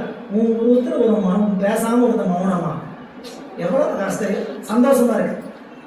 இப்படிமா ஏன் மௌனமா, என்னடா உருவத்தில் ஒருத்தர் மௌனமா பார்க்கறது எவ்வளவு அதிசயமா இருக்குது அப்படின்னு சொல்ற மாதிரி. சரிங்களா, இப்போ பேச மாட்டேன்னு சொன்னோன்னே எல்லாத்துக்கும் ஒரே மகிழ்ச்சி. சரிங்களா, அன்னைக்கு பார்த்து வீட்டில் என்ன பண்றாங்க, ஆளாளுக்கு அமைதியா இருக்கிறாங்க. இன்னைக்கு இவர் எதுவும் கேட்கவா போறாரு, நம்ம என்ன பண்ணலாம், தொலைக்காட்சி பார்ப்போம். வீட்டில் பையன் ஒரு பக்கம் வீட்டுக்குள்ளேயே கிரிக்கெட் ஆடிட்டு இருக்கிறான், இவர் இருந்தா தானே அதையும் கேட்டுட்டு இருப்பாரு. இவர் அப்படி என்ன பண்ணுவாரு, ஒரே அப்படி கண்ட்ரோல் பண்ணி பார்ப்பாரு. சரிங்களா, ஒன்றும் ஆகாது. சரிங்களா, மத்தியானம் சாப்பாட்டுக்கு எதுவுமே எடுத்து வைக்க விட்டாங்க அந்த அம்மா. சரிங்களா, தினம் சாப்பாடு எடுத்து தின்னு போனால் திங்கட்டும் போட்டு அப்படின்னு பேசாம வைக்க விட்டாங்க. பார்க்கறது ஒருமே பார்த்தாரு. மத்தியானம் சாப்பாடு கூட நம்மளால எடுத்து வைக்க முடியாதா அப்படின்னாரு. மௌனம் போச்சா, அரை நேரத்தில் மௌனம் காலியாச்சா. அடுத்த நாள் வேகமாக அலுவலகத்துக்கு போனார். 9 மணிக்கெல்லாம் வரவே மாட்டார். 9 மணிக்கு வந்தார். நிவாய கிழக்கு அப்படின்னாரு. சார் சும்மா கிடக்கிற சாமியாருக்கு இனிமேல் 2 பட்டசாதம் முடியாது, சும்மா இருக்கிற சாமியாருக்கு 2 பட்டசாதம் முடியும்னு தஸ்தாவேஜ் எழுதுன மாதிரி. சும்மா இருக்கிறதுன்னா அவ்வளவு எளிமையான விஷயமா, பேசாமல் இருக்க முடியாது. ஆனால் அது ஒரு ஆற்றல், அது ஒரு அமைதி, அது ஒரு ஆனந்தம். அந்த ஆனந்தத்தை நீங்கள் அனுபவிக்க ஆரம்பிச்சிட்டிங்கன்னா பேசணுங்கிற சொல்லாற்றலை ரொம்ப மிச்சம் பண்ணிடுவீங்க. இருக்கிறதுலையே ரொம்ப நம்மகிட்ட ஆற்றல் தருவதுன்னு கேட்டிங்கன்னா வாக்கு. இந்த வாக்கை விரயம் பண்ணக்கூடாதும்பாங்க. சும்மா இருக்கிறதுனா நம்மகிட்ட நிறைய பேர் சொல்லுவாங்க, பேசாமல் வாழை சுருட்டிட்டு அமைதியாக இருக்கு. அவருக்கு வாழை இருக்குது, இந்த பழமொழியில கேட்டதில்ல, வாழை சுருட்டிட்டு பேசாம அமைதியாக அப்படின்னா வாழை சுருட்டி இருக்கிறதுங்கிறது ஒரு தவம், அது ஒரு யோகம். குறைந்து போய் வாழை சுட்டிட்டு அப்படி உட்கார்ற மாதிரி என்ன பண்ணுவாங்க, சிவசித்தர்கள் அமர்ந்து இருப்பாரு. அந்த காலுக்குள்ள காலம் அடிச்சு கால் மேல உட்கார்ந்து அந்த காலை ஆசன வாயில கொண்டு போய் கிளிங்கால் என்ன பண்ணுவாங்க, ஆசன வாயில அடக்கி அப்படி அமர்ந்து உட்காருவாங்க. இதுக்கு பேர் வாழை சுருட்டிட்டு உட்காரு. நாம நினைச்சு நம்மளுக்கு வாழை சுருட்டிட்டு உட்காருனா பேசாம ஆட்டம் போடாம உட்காரு, பொருத்தம் தான். நம்மளுக்கு எந்த வாழ் இருக்கு, நம்மளுக்கு ஒரு வாழும் கிடையாது. ஆனா அப்படி இருப்பது ஒரு யோகம், அப்படி இருப்பது ஒரு அந்த வாக்கை கட்டுப்படுத்துவது. மூலாதாரத்தில் தான் வாக்கு தோன்றுது. அதனால அப்படி வாழை சுட்டிட்டு நான் எந்த செயலும் செய்யாமல் அப்படிங்கிற அப்படி செஞ்சு அருள் பெற்றவர் தான் முசுகுந்த சக்கரவர்த்தி. குரங்கா இருந்து முசுகுந்த சக்கரவர்த்தியாக அருள் பெற்றவர் யார்? குரங்கு கைலாயத்துல வாழை சுட்டி அந்த தவத்தை செய்துதான் முசுகுந்த சக்கரவர்த்தியாக வந்து என்ன பண்ணிச்சுங்க, அவதாரமாச்சு. முசுகுந்த சக்கரவர்த்தி தான் திருவாரூர் தியாகராஜ பெருமான தேவலோகத்திலிருந்து கீழே கொண்டு வந்தவர் இல்லைங்களா, வரலாறு நாம் படிச்சிருக்கோம். எனவே இருந்தார் அப்படின்னா எப்படி இருந்தார், சோம்பர் கிடப்பது சுத்த வெளியிலே. இந்த சோம்பர் அப்படிங்கிறது சோம்பேறித்தனமா இருப்பதில்ல, செயலற்று இருப்பது. சரிங்களா, வாக்கு அடங்க அடங்க செயல் அடங்கு. ஆரம்ப காலத்தில் என்ன பண்ணுவோம்னு கேட்டீங்கன்னா, மௌன கிரகத்தில் இருக்கிறவங்களை பார்த்து இல்லை இருக்கக்கூடிய சூழல் இருக்கிறதுனால சொல்றோம். ஆனந்தத்தில் என்ன பண்ணுவோம் அப்படின்னு செயல் சொல்லுவோம். என்ன பண்ண முடியாது நம்மளால, அந்த செயலை செய்யாமல் இருக்க முடியாது, சொல்லாமல் இருக்க முடியாது. ஆனால் வாய் பேசக்கூடாத உறுதியில் என்ன பண்ணுவோம்னு கேட்டிங்கன்னா செயலை சொல்லி கொண்டு இருப்போம். ஒரு நாள் என்ன ஆகும்னு கேட்டிங்கன்னா, என்ன ஆனாலும் அந்த 1 மணி நேரம் ஆகட்டும், ஆகட்டும் அப்படின்னு இருப்பாங்க, செயல் அடங்கிடும். சரிங்களா, அந்த 1 மணி நேரம் மனமும் அப்படியே லயித்து நிற்கும். இத எத்தனை கோடி கொடுத்து கொட்டி கொடுத்தாலும் இந்த அமைதியை பெறவே முடியாது. அப்படிப்பட்ட ஒரு அமைதி இந்த அமைதி. எனவே சோம்பர் கிடப்பது சுத்த வெளியிலே, சோம்பர் இருப்பது சுத்த வெளியிலே. அப்படி இருப்பதுக்கும் கிடப்பதுக்கும் என்ன வேறுபாடுன்னு தெரிந்து கொள்ளுங்க. இருப்பது என்பது அப்படிங்கிற நிலை தம்மை இழக்காமல் இருக்கிற இடத்துக்கு போயிடுதுங்க இருக்கிறது. கிடப்பது என்பது நம்மை இழந்து நிற்பது. கிடப்பதுக்கும் இருப்பது ரெண்டு சொல் பயன்படுத்தி இருக்கிறார். இருப்பதுன்னு என்ன, நீங்களே இருக்கிறீங்க சொன்னா உங்களுக்கு மகிழ்ச்சியா இருக்கும். எல்லாம் கிடக்குறீங்க அப்படின்னு ஆயிரும். நாங்களாம் ஜடமா, உடனே ஆக்ஷன் வந்துடும். நாங்கள் ஜடமா, இது கிடக்குதுன்னு சொன்னா ஒரு அர்த்தம் உண்டு. சரிங்களா? நம்மளே கிடக்குது வீட்டுல, அது கிடக்குதுங்க. யார பெருசு கிடக்குதுங்க வீட்டுல. சரிங்களா? இருக்குதுன்னா சொல்லுவோம், அது ஒரு பக்கம் கிடக்குதுங்க அப்படின்னு. இப்ப கிடக்குதுன்னா பயனற்று கிடப்பதுனால அதுக்கு வேணுங்க கிடப்பது. அப்போ சோம்பர் இருப்பது சுத்த வெளியிலே, சோம்பர் கிடப்பதும் சுத்த வெளி. கிடப்பது செயலற்று இருப்பதும் சுத்த வெளியிலே. சோம்பர் உணர்வு இல்லை, அந்த இடத்துல உணர்வுன்னு எழுதிக்கணும். உணர்வு சுருதி முடிந்த இடம். சுருதினா வேதம் கடந்த இடம். சுருதி முடிந்த இடம்ங்க வேதம், வாக்கு கடந்த இடம், நாதத்தை கடந்து இருக்கக்கூடிய இடம்.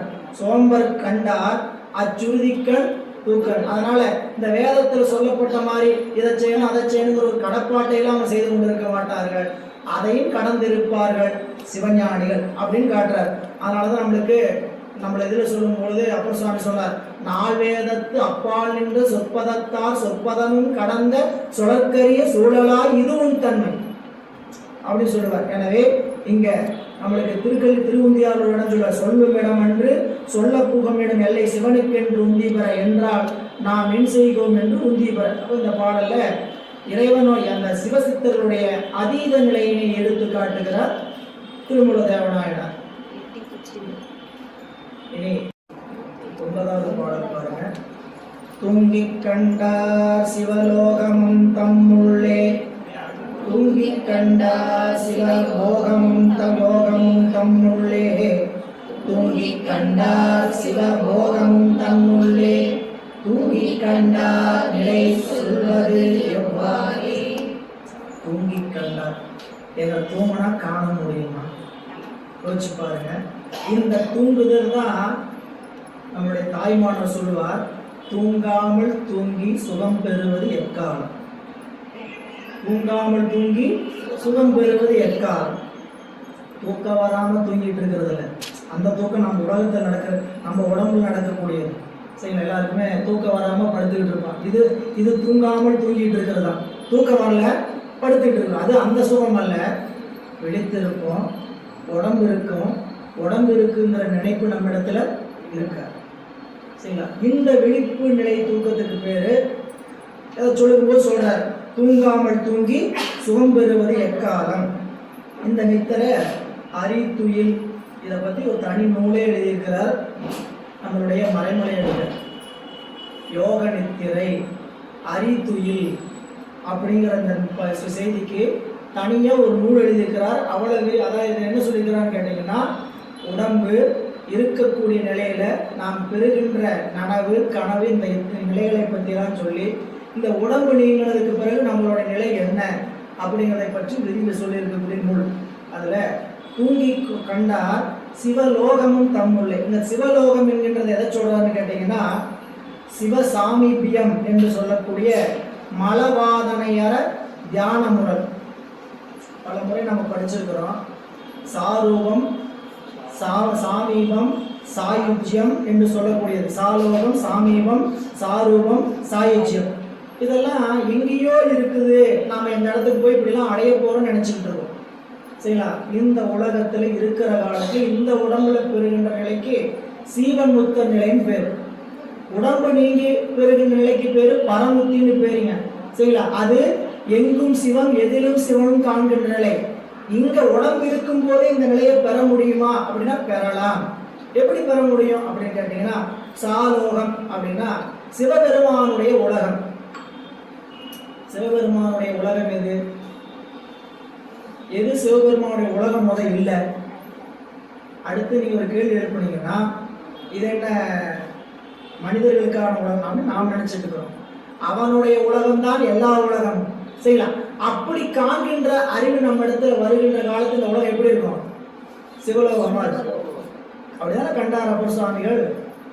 அப்பர் சுவாமி அப்படிதானே கண்டாரு. திருக்கையாய காட்சியை திருவையாட்டுல பார்க்கும்போது எங்கெங்கும் எதிலும் சிவமா பார்த்தாரு. அப்ப அந்த சிவலோக காட்சிக்கு பேர் என்ன? அது சிவலோகமா இல்லையா? நேற்று முந்தாண்டு திருவாரூருக்கு போனவங்களுக்கு அது சிவலோகமா இல்லையா? அது சிவலோகமா இல்லையா? நம்ம மறந்து எங்கும் சிவம், எங்க பார்த்தாலும் அடியார், எங்க பார்த்தாலும் சிவகாட்சி தெரிஞ்ச அந்த லோகம் சிவலோகம் இல்லையா? இது எங்கேயோ ஒரு உலகத்தில் இருக்குது. நாம் இடத்துக்கு அந்த இடத்துக்கு பிரயாணிச்சுட்டு இருக்கிறோம் அப்படின்னா இந்த உடம்பை கொண்டு அந்த அறிவை பெறுவதற்காக பிரயாணிச்சுட்டு இருக்கிறோம். நம்ம செய்யற வேலை என்னன்னு கேட்டீங்கன்னா இந்த உடம்பை கொண்டு அந்த உலகத்துக்கு போறதுக்கான அறிவை பெறுகின்ற பிரயாணம் தான் செய்யறமே தவிர இந்த உடம்பு நீங்கி ஒரு இடத்துக்கு போவோம் அந்த உலகம் அங்க இருக்குது அப்படின்னு நினைக்க வேண்டாம். இந்த இடத்திலிருந்து அந்த உலகத்தை நம்மளால என்ன பண்ண முடியும்? தரிசிக்க முடியும். அதனால இங்க தூங்கி கண்டார் சிவலோகமும் தம்முள்ளே. தூங்கி கண்டார் சிவ யோகம். இந்த லோகம்ங்கிறதுக்கு அடுத்தது யோகம்ங்கிற. இந்த யோகம் என்பதற்கு நமக்கு கூடுதல், ஒன்று கூடுதலுக்கு பேர் தான் என்னதுங்க? யோகம். நம்ம நெறியில சிவநெறியில சொல்லுகின்ற யோகம் வேறு, மற்ற நெறியில சொல்கின்ற யோகம் வேறு. யோகம்னா உடம்பை சார்ந்து சொல்கின்ற யோகம் இருக்கு, உலகை சார்ந்து சொல்கின்ற யோகம் இருக்கு. நம்மளுக்குள்ள யோகம் அடிச்சிருச்சு, யோகக்காரையா அப்படின்னு எதை வச்சு சொல்லுவாங்க? ஏதாவது எதிர்பாராத பணம் வந்துச்சுன்னா ஏதாவது அடிச்சிருச்சே யோகம் அவனுக்கு அப்படிம்போம். இது உலகில் சார்ந்த யோகம் சரிங்களா? உடலை சார்ந்த யோகம் இருக்குது சரிங்களா? நம்மளுடைய உடம்பு நம்மளுடைய கட்டுப்பாட்டில் இருக்கிற மாதிரி, அதாவது வழிபாட்டுக்கு தடை செய்யாத மாதிரி இந்த உடம்பு என்ன பண்ணணும்? தயார்படுத்தணும். அதுக்கு தான் யோகம் சரிங்களா? அது யோகத்தில் பல நிலை இருக்குது. அந்த யோகம்லாம் நாம் சொல்கிற யோகம் பல யோகம் இருக்குது. அது பதஞ்சலி யோகம் என்றே அதுக்கு பேர். அந்த யோகத்துக்கு பேர் என்னங்க? எல்லாம் இந்த உலகத்திற்கு அத்தனை யோக நிலையம், யோகா சென்டர் எல்லாமே எங்கிருந்து கற்றுக்கிட்டோம்னு கேட்டிங்கன்னா பதஞ்சலி யோக சூத்திரம். உங்களுக்கு தில்லையில கூத்த பெருமான கீழே ஒருத்தர் ஆடிக்கிட்டு இருக்கிறார், ஆடுற கீழே 2 பேர் நின்று இருக்கிறாங்க இல்லைங்களா? வியாக்கிரபாதர், பதஞ்சலி முனிவர். அந்த பதஞ்சலி முனிவர் வேறு, பதஞ்சலி யோக சூத்திரம் செய்த பதஞ்சலி வேறு என்பதை உங்களுக்கு தெரிஞ்சுக்கங்க. இந்த பதஞ்சலி முனிவர் இறைவனுக்கு பதஞ்சலி முனிவராக இருக்கக்கூடியவர் யாருங்க? எந்நேரமும் சிவதியானத்தில் இருக்கக்கூடிய சிவயோகத்தில் இருப்பவர். பதஞ்சலி யோக சூத்திரம் செய்தவர் வேறு புரியுங்களா? இந்த யோக சூத்திரத்தில் தான் இப்படி ஆசனம் செய்யணும், இப்படி பிராணாயாமம் செய்யணும், இப்படி தாரணை செய்யணும்னு சொல்லி நமக்கு அட்டாங்க யோகத்தை விரித்து சொல்லக்கூடிய நூல் பதஞ்சலி யோக சூத்திரம். தெரிந்து கொள்ள வேண்டிய நூல் தான். ஆனால் இதுவே முடிந்த யோகம் அல்ல. நாம் சொல்கின்ற யோகம், அதாவது சைவ சமயத்தில் சொல்கின்ற யோகம் என்னன்னு கேட்டீங்கன்னா இறைவனோடு ஒன்று கூடுகின்ற யோகம். அந்த யோகம் தான் சிவயோகம். அது என்ன, எப்படி கூடுவது அப்படின்னு கேட்டீங்கன்னா அதுக்கு நாம் தத்துவம் படிக்கணும். தத்துவத்தின் வழியாக நின்று இறைவனை காணாமல் உயிரினுடைய அறிவின் வழியாக இறைவனை ஒன்று கூடி காணும். உயிருக்குள்ள காணணும். இப்போ இந்த உடம்பின் வழியாக நம்ம கண்டுகிட்டு இருக்கிறோம் புறக்காட்சியில.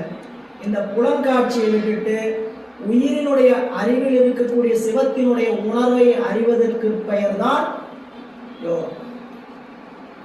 நம்ம உயிர்ல இறைவன் இருக்கிறார், எங்கும் இருக்கிறார்னு தேடுகிறோம். எங்கும் இருக்கிறார் தேடுகின்ற தேடலை உள்ளுக்குள்ள தேடி இங்கும் இருக்கிறார், எங்கும் இருக்கிறாருங்கிறத தேடி இங்கும் இருக்கிறார் காணுவதற்கு பேர் தான் யோகம். கண்டுட்டீங்களா? அதோட கூடி அனுபவிச்சிங்கன்னா போகம். தேடி கண்டுபிடிக்கிறதுக்கு பேரு யோகம். கூடுவது, கூடி அதோடு நாம் அனுபவிச்சோம்னா போகம். ஏன்னு கேட்டீங்கன்னா யோகத்தோடு நின்றா பயன் போதும் நினைக்கக்கூடிய சமயம் உண்டு சரிங்களா? இப்போ நம்மளுக்கு கண்ணு தெரியல, கண்ணு வந்து பார்வை குறை. கண்ணு தெரிஞ்சாலே பயனா? கண் தெரிஞ்சதுக்கு அப்புறம் பொருள்களை காணுவது பயனா? பொருளை கண் அந்த பொருளை அனுபவிச்சா தானே பயன். எல்லாம் தெரியுதுங்க, எல்லாம் தெரியுதுங்கிறதுக்காக கண்ணு தெரிஞ்சுது. இப்போ பல சமயவாதிகள் சொல்றது என்னன்னு கேட்டீங்கன்னா கண் பார்வை தெரிஞ்சு பொருளை கண்டாலே பயன். சைவ சமயம் அப்படி சொல்லலை. அந்த பொருளை நாம் என்ன பண்ணணும்? அனுபவிக்கணும். அனுபவத்துக்காக தானே பொருள். பொருள் எதுக்கு இருக்கு? அனுபவத்துக்காக தானே பொருள். அப்போ அதனால தான் நீங்க 10ஆம் நூற்பா 11ஆம் நூற்பா படிச்சீங்கன்னா 10ஆம் நூற்பா என்ன சொல்லுது? சிவ யோகத்தை சொல்கிறது. 11ஆம் நூற்பா சிவபோகத்தை சொல்கிறது. நூற்பா படிச்சவங்களுக்கு தெரியும். முதல்ல இருந்து 6 7ஆம் நூற்பா வரைக்கும் நம்மளுக்கு தத்துவ ரூபம். தத்துவ ரூபம் சொல்லிட்டு ஒரு தத்துவம் என்னதுங்க? உலகங்கள், உடம்பு, இதை பற்றி செய்தியெல்லாம் சொல்லிட்டு வந்து எனக்கு பேருங்க தத்துவம். உலகம்னா என்ன, இந்த உலகம் எப்படிப்பட்ட பொருள் அப்படின்னு சொல்லி 1ஆம் நூற்பாவிலிருந்து 6ஆம் நூற்பா வரைக்கும் இறைவன்னா யாரு, உயிர்கள்னா என்ன, உலகம்னா என்ன, இப்படி பதி பசு பாசம் என்ற 3 பொருள்களை பற்றி பொதுவாக படித்துக் கொண்டிருந்தால் அதுக்கு பேரு தத்துவ ரூபம். 7ஆம் நூற்பாவுக்கு வரீங்க. 7ஆம் நூற்பாவில் என்ன கிடைக்குது? தத்துவ தரிசனம் கிடைக்கிறது, ஆன்ம ரூபம் கிடைக்கிறது. குறிப்பு கூட எழுதிக்க, நீங்க சைவ சித்தாந்த வகுப்பையும் படிச்சிருப்பீங்க. 1ஆம் நூற்பாவிலிருந்து 6ஆம் நூற்பா வரைக்கும் நமக்கு கிடைப்பது தத்துவ ரூபம். தத்துவ ரூபம்னா என்ன? பொருள்களை பொதுவாக அறிகின்ற அறிவுக்கு பெயர் தத்துவம். பொருள் என்னங்க? தத்துவ பொருள்களை, இந்த உலகம்னா என்ன, கருவிகள்னா என்ன, கரணங்கள்லாம் என்ன, அந்த கரணங்கள். இப்போ நீங்க உங்களுக்கு 36 தத்துவம் இருக்குன்னு தெரியுமா? நிறைய பேருக்கு தெரியும், சில பேர் தெரியாம இருக்கு. இப்போ நீங்க ஒரு 1-2 பேருக்கு எனக்கு தெரியலீங்க அப்படின்னா முதல் 36 தத்துவத்துடைய பெயர் அளவில் தெரிஞ்சுக்கிட்டு இந்த பொருளா இருக்கு அப்படின்னு பெயர் அளவில் தெரிஞ்சுக்கிட்டு அதுக்கு பேர் என்னங்க? தத்துவ ரூபம். 5 பூதம் இருக்கு. நிலம், நீர், நெருப்பு, காற்று, ஆராய், 5 பூதம் இருக்கு. ஞானேந்திரியம் 5 இருக்கு. செவி, தோல், கண், நாக்கு, மூக்கு 5 இருக்கு. கண்மேந்திரியம் 5 இருக்கு. வாய்க்கால், கை, எருவாய், கருவாய் 5 இருக்குது. தன்மாத்திரை 5 இருக்குது. ஓசை, ஊறு, ஒளி, சுவை, நாற்றம் 5 இருக்குது. 20 ஆச்சு. அந்த கரணம் 4 இருக்குது. மனம், புத்தி, அகங்காரம், சித்தம் 24. வித்யா தத்துவம் 7 இருக்குது. மாயை, காலம், மேதி, கலை, வித்தை, அராகம், பூரணிகள் சொல்லக்கூடியது. சுத்த தத்துவம் 5 இருக்குது. நாதம், வெந்து, சாதாக்கிய, மகேஸ்வரம், சுத்தம். 36 பேர் தெரிஞ்சுக்கிட்டீங்களா? பெயரளவுல தெரிஞ்சுக்கிட்டேன் நீங்க அப்படின்னீங்கன்னா அதுக்கு பேர் என்னங்க? தத்துவ ரூபம், தத்துவ தரிசனம். இந்த பொருள்லாம் எப்படிப்பட்டது, எதற்காக கொடுக்கப்பட்டிருக்கிறது, இதனுடைய குணம் என்ன, தொழில் என்னன்னு தெரிஞ்சுக்கிட்டீங்கன்னா அதுக்கு பேர் என்னதுங்க? தத்துவ தரிசனம். நிலம், இதனுடைய தொழில் என்ன? நிலம், இதனுடைய தொழில் என்ன? உட்கார்ந்துட்டு இருக்கிறீங்களே, உங்களை தாங்கிட்டு இருக்குது, அதனாலதான் தொழில். நிலத்தினுடைய தொழில் என்ன? தாங்குவது. இதனுடைய குணம் என்ன? குணமா? நிலத்துக்கு குணம் இருக்கா அப்படின்னு? நிலத்துக்கு குணம் நாட்டம். நிலத்துக்கு குணம் நாட்டம் இல்ல, அதுதான் என்ன பண்ணுங்க நம்மளுக்கு அதனுடைய குணம். அதே மாதிரி நீருக்கு ஒரு குணம் இருக்கு, நீருக்கு ஒரு தொழில் இருக்கு. நீருக்கு என்ன தொழில்? பதப்படுத்தல் நீருக்கு தொழில். நீருக்கு குணம் என்ன? குளிர்ச்சி. நிறைய குணம் இருக்கு, அது முக்கிய குணம் என்னங்க? குளிர்ச்சி. சரிங்களா? சுவை அதோடைய குணம் தான். அப்ப நீர் இல்லைன்னா ஒரு பொருளை பதமாக்க முடியாது. சரிங்களா? வாயில ஒரு பொருளை போட்டு மெல்றீங்கன்னா உள்ள இருக்கக்கூடிய நீர் சேர்ந்தா தான் அந்த பொருள் என்ன ஆகும்? பதமாகும். வாயில எச்சிலே ஊர்லைன்னா இந்த பொருள் என்ன ஆகாது? வெறும் அரிசி எடுத்தீங்க, பொட்டுக்கள் எடுத்தீங்க, சரிங்களா? அதை வேக வச்சு, பருப்பையும் அரிசி வேக வச்சு வாயில் போட்டாதான் அது மென்று பதமாக்கி இன்னும் பதமாக்கி உள்ள அனுப்ப முடியும். நேரடியா வேக வைக்காம அப்படியே பச்சையை எடுத்து ராவா எடுத்து அடிச்சு என்ன பண்ணீங்க? பொட்டுக்களை வாயில போட்டீங்க. இது பொட்டுக்களை பவுடர் ஆகி அந்த எச்சிலோட கலந்து அந்த உமிழ்நீரோட கலந்ததுக்கு அப்புறம் தான் என்ன ஆகும்? மாவு மாதிரி உள்ள போகும். அது வரைக்கும் இது சுவைக்கவே சுவைக்காது. வாயில போட்டோன்னா இந்த பொருளை சுவைக்குமா? உமிழ்நீரோட சேர்ந்தாதான் சுவை. நீங்க சொன்ன குணம். தண்ணீருடைய குணம் என்னதுங்க? குளிர்ச்சி. சுவைன்னு சொல்லக்கூடிய 2வது அந்த குணம் எங்க? அது சேர்ந்தாதான் குணம் வரும். இந்த மாதிரி ஒவ்வொரு போதத்துக்கும் ஒரு குணம் உண்டு, ஒரு தொழில் உண்டு. நமக்கு 5 உறுப்பு கொடுத்துருக்கிறார். ஞானேந்திரியம், செவி, தோல், கண்ணாக்கு, மூக்கு. இதுக்கு 5க்கும் 5 குணம் இருக்கு, 5 தொழில் இருக்கு. செவிக்கு என்ன குணம்? ஓசையை கேட்டல் இல்லையா? தொழில் என்ன? பொருளை அறிவித்தல். இப்படி ஒவ்வொன்றுக்கும் ஒரு குணம். இப்படி குணங்களையும் தொழிலையும் தெரிந்து கொண்டே வந்தீங்கன்னா 36 கருவிகளுக்கு அதுக்கு பேர் என்னங்க? தத்துவ தரிசனம். எப்ப தத்துவ தரிசனம் நிகழும்? அதுதான் 7ஆம் நூற்பா. நான் யாருங்கிற நினைப்பு வருகிற போதுதான் இதெல்லாம் எதுக்குது, இதெல்லாம் என்னங்கிற நினைப்பே வரும். ஆன்ம ரூபம் தெரிஞ்சாதான் எதையோ சொல்லி குழப்பீங்கன்னு நினைக்க வேண்டாம். நம்ம பற்றி பேசிட்டு இருக்கோம். உங்களுக்கெல்லாம் சொல்ல வேண்டியதில்லை, நீங்கள் தத்துவம் படிச்சுட்டு இருக்கிறீங்க சரிங்களா. தத்துவம் படிக்காதவங்க தெரிஞ்சுக்க, நம்ம யாரை பற்றி பேசுகிறப்போ நம்ம பற்றி பேசுகிறோம். இப்போ இந்த கருவிகள் எல்லாம் ஜடம், இந்த கருவிகளோட என்னை இறைவன் கூட்டியிருக்கிறான். இந்த உயிருங்கிறது என்ன? அப்போ நான் உயிருங்கிறது வேறு, இந்த உடம்புங்கிறது வேறு. இந்த உடம்புங்கிறது இந்த கருவிகள், இந்த கருவிகள்லாம் இந்த குணம் உடையது அப்படின்னு தத்துவ தரிசனம் தெரியணும்னா நான் யாருங்கிற ஆன்ம ரூபம் தெரிஞ்சாதான் தத்துவ தரிசனம். இது 7ஆம் நூற்பா. 8ஆம் நூற்பாவுக்கு வந்தீங்கன்னா சரி, அப்படிப்பட்ட நான் ஏன் இதனோடு இணைந்திருக்கிறேன், இதெல்லாம் எப்படிப்பட்ட போது, இதை விட்டு நான் நீங்கணும்னு சொல்லி ஒருத்தர் சொல்லுவார். சிவகுரு வருவார். அந்த சிவகுருவோடைய ரூபம் வருகின்ற பொழுது நான்கிறது யாருங்கிறது உண்மையான நிலை தெரியும். இந்த தத்துவத்திலிருந்து நான் நீங்கணுங்கிற அவர் அறிவுறுத்துவார். அப்படி 8ஆம் நூற்பாவில் நிகழ்வது தத்துவ சுத்தி, ஆன்ம தரிசனம், சிவரூபம். இதை ஒழுங்கா சொல்லணும்னா சிவரூபம் வந்தால் தான் என்ன நிகழும், ஆன்ம தரிசனம் நிகழும். ஆன்ம தரிசனம் நிகழும் போதுதான் தத்துவ சுத்தி நிகழும்.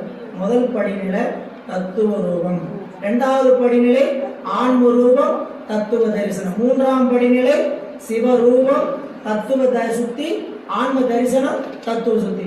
இது 8ஆம் நூற்பாங்க. 9ஆம் நூற்பாவில் ஆன்ம சுத்தி அடைந்த அந்த ஆன்மா என்ன ஆகுங்க, ஆன்ம சுத்திக்கு வரும். முதல் மேலே என்ன ஆச்சு, தத்துவ சுத்தி அடைஞ்சது, ஆன்ம தரிசனம் அடைஞ்சது. அடுத்தது 9ஆம் நூற்பாவில் என்ன நிகழணும், ஆன்மா நான் என்ற ஒரு முனைப்போடு இல்லாம நான் இறைவன்ல அடங்கி நிற்பவன் என்று தன்னையும் நீங்கி நிற்கணும். அதுக்கு பேர் என்னதுங்க, ஆன்ம சுத்தி. எப்ப ஆன்ம சுத்தி நிகழுதோ அப்பதான் சிவத்தோடு கூடுகின்ற யோகம் நிகழும். அப்போ 10ஆம் நூற்பாடு 9ஆம் நூற்பாடுங்க ஆன்ம சுத்தி சிவ தரிசனம்.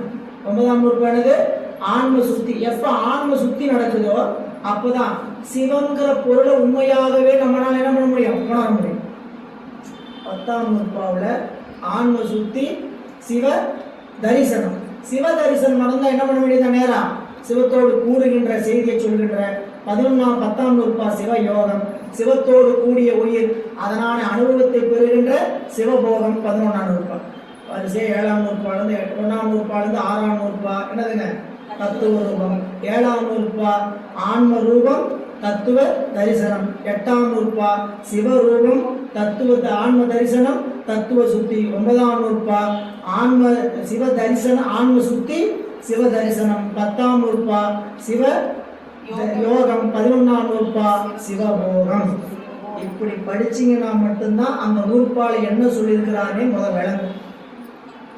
சரிங்களா. இப்ப நூற்பாக்கு வாங்க. 7ஆம் நூற்பா யாவையும் சூனியம் சத்தெதிர் ஆகலின் சத்தே அறியாது அசத்திலது அறியாது இருதிறன் அறிவுனது இரண்டலா ஆன்மா அப்படின்னு சொன்னாருன்னா என்ன சொல்கிறார், நூற்பாவை புரிஞ்சுக்கலன்னு விட்டுருங்க. நூற்பால சொல்ற செய்தி என்ன கேட்டீங்கன்னா, இந்த தத்துவ கூட்டங்கள் எல்லாம் சடம். சரிங்களா. இதை இறைவன் அறிய வேண்டிய அவசியம் இல்லை. இந்த சடமும் தானாக அறியாது. இதை அறிவதற்குரிய தகுதி உடையவன் ஆன்மாவே அப்படின்னு சொல்லுவதானுங்க கேளம். அப்ப ஆன்மாவே அறிய வேண்டியது என்ன தெரிஞ்சாச்சு, ஆன்மா என்றால் என்ன அப்படின்னு தத்துவ தரிசனம் ஆன்ம தரிசனம் தெரிஞ்சிச்சா.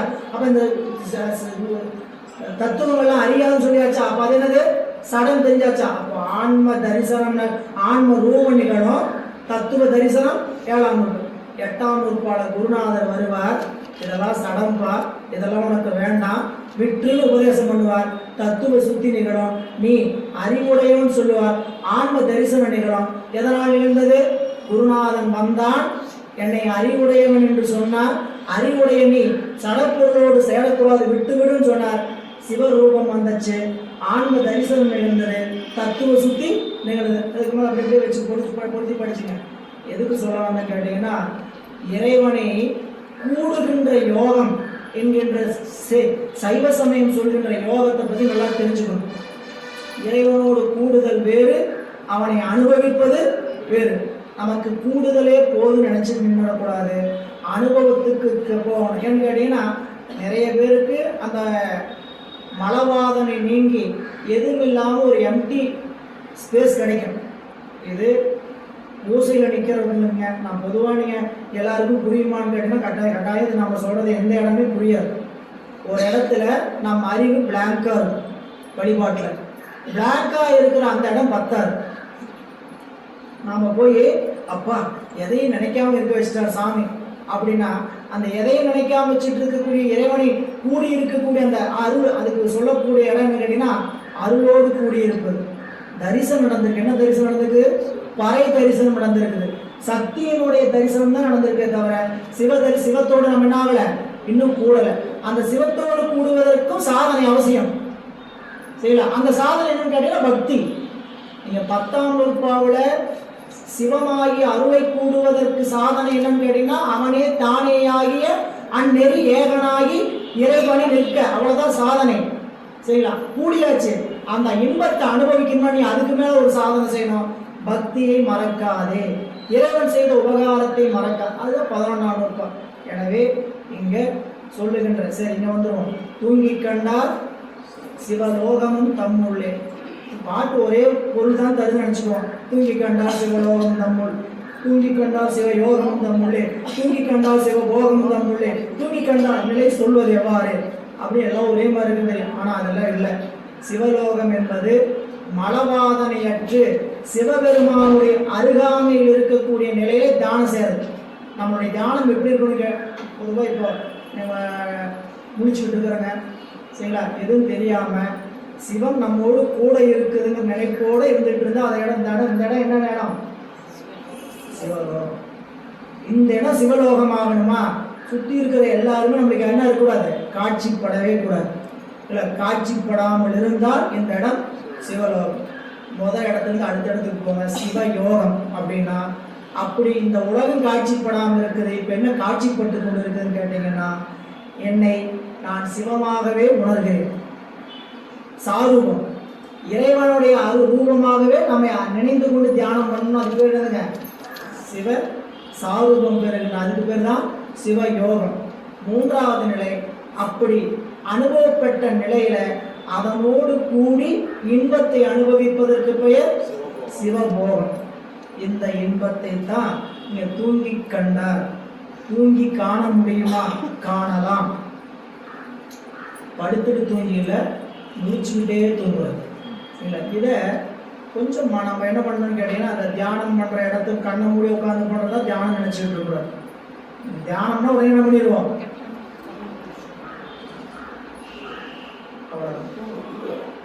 விழித்து கொண்டிருந்தாலும் செயலற்று இருக்க முடியும்.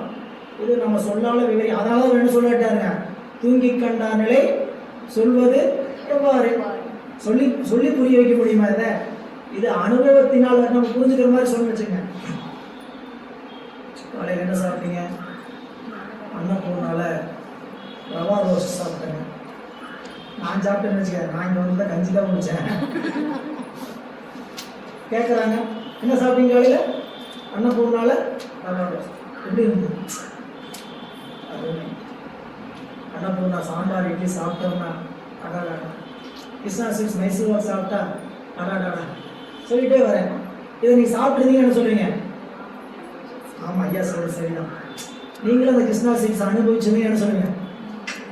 வாயில் வச்சா கடிக்க வேண்டியதே இல்லைங்கய்யா, கரைஞ்சு போயிடுங்க ஐயா அப்படின்னு நீங்கள் அனுபவிச்சிருந்தா தான் என்ன பண்ண முடியும்? சொல்லுங்க. இல்லைன்னா கிருஷ்ணா ஸ்வீட்ஸ் மைசூர் பாக் அப்படிங்கிறோம். நான் சொன்னதுக்கப்புறம் என்ன நினைப்பீங்க?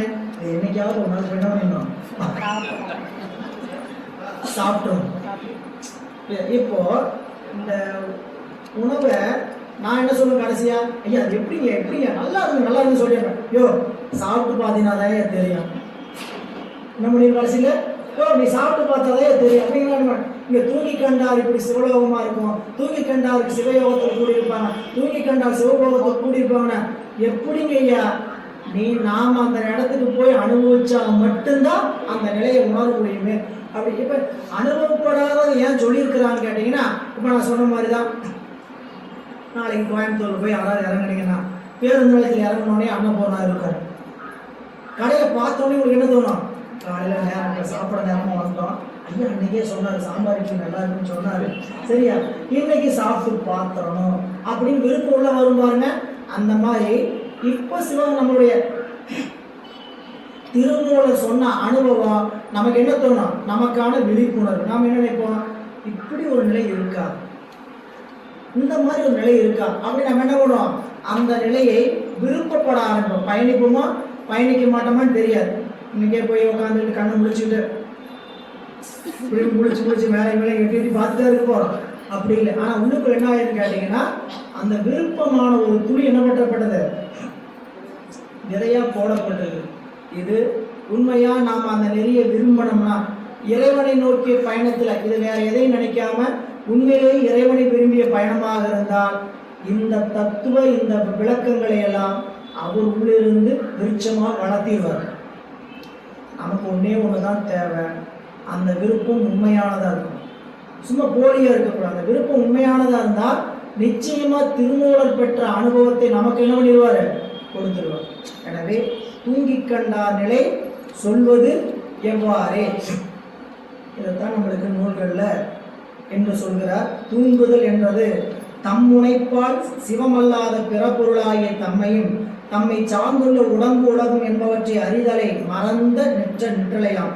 இதனையே அறிதுயல் எனவும் யோக நித்திரை எனவும் தூங்காமல் தூங்குதல் என்றும் கூறுவர் என்று சொல்கிறார். எவ்வாறு காண்பான் அறிவு தனக்கு எல்லை, அவ்வாறு அருள் செய்வான் ஆதி அறந்தானும் ஒவ்வாறு மன்றும் உமை காண ஆடிடும் செவ்வானில் செய்ய செழுஞ்சுட மாணிக்கம்.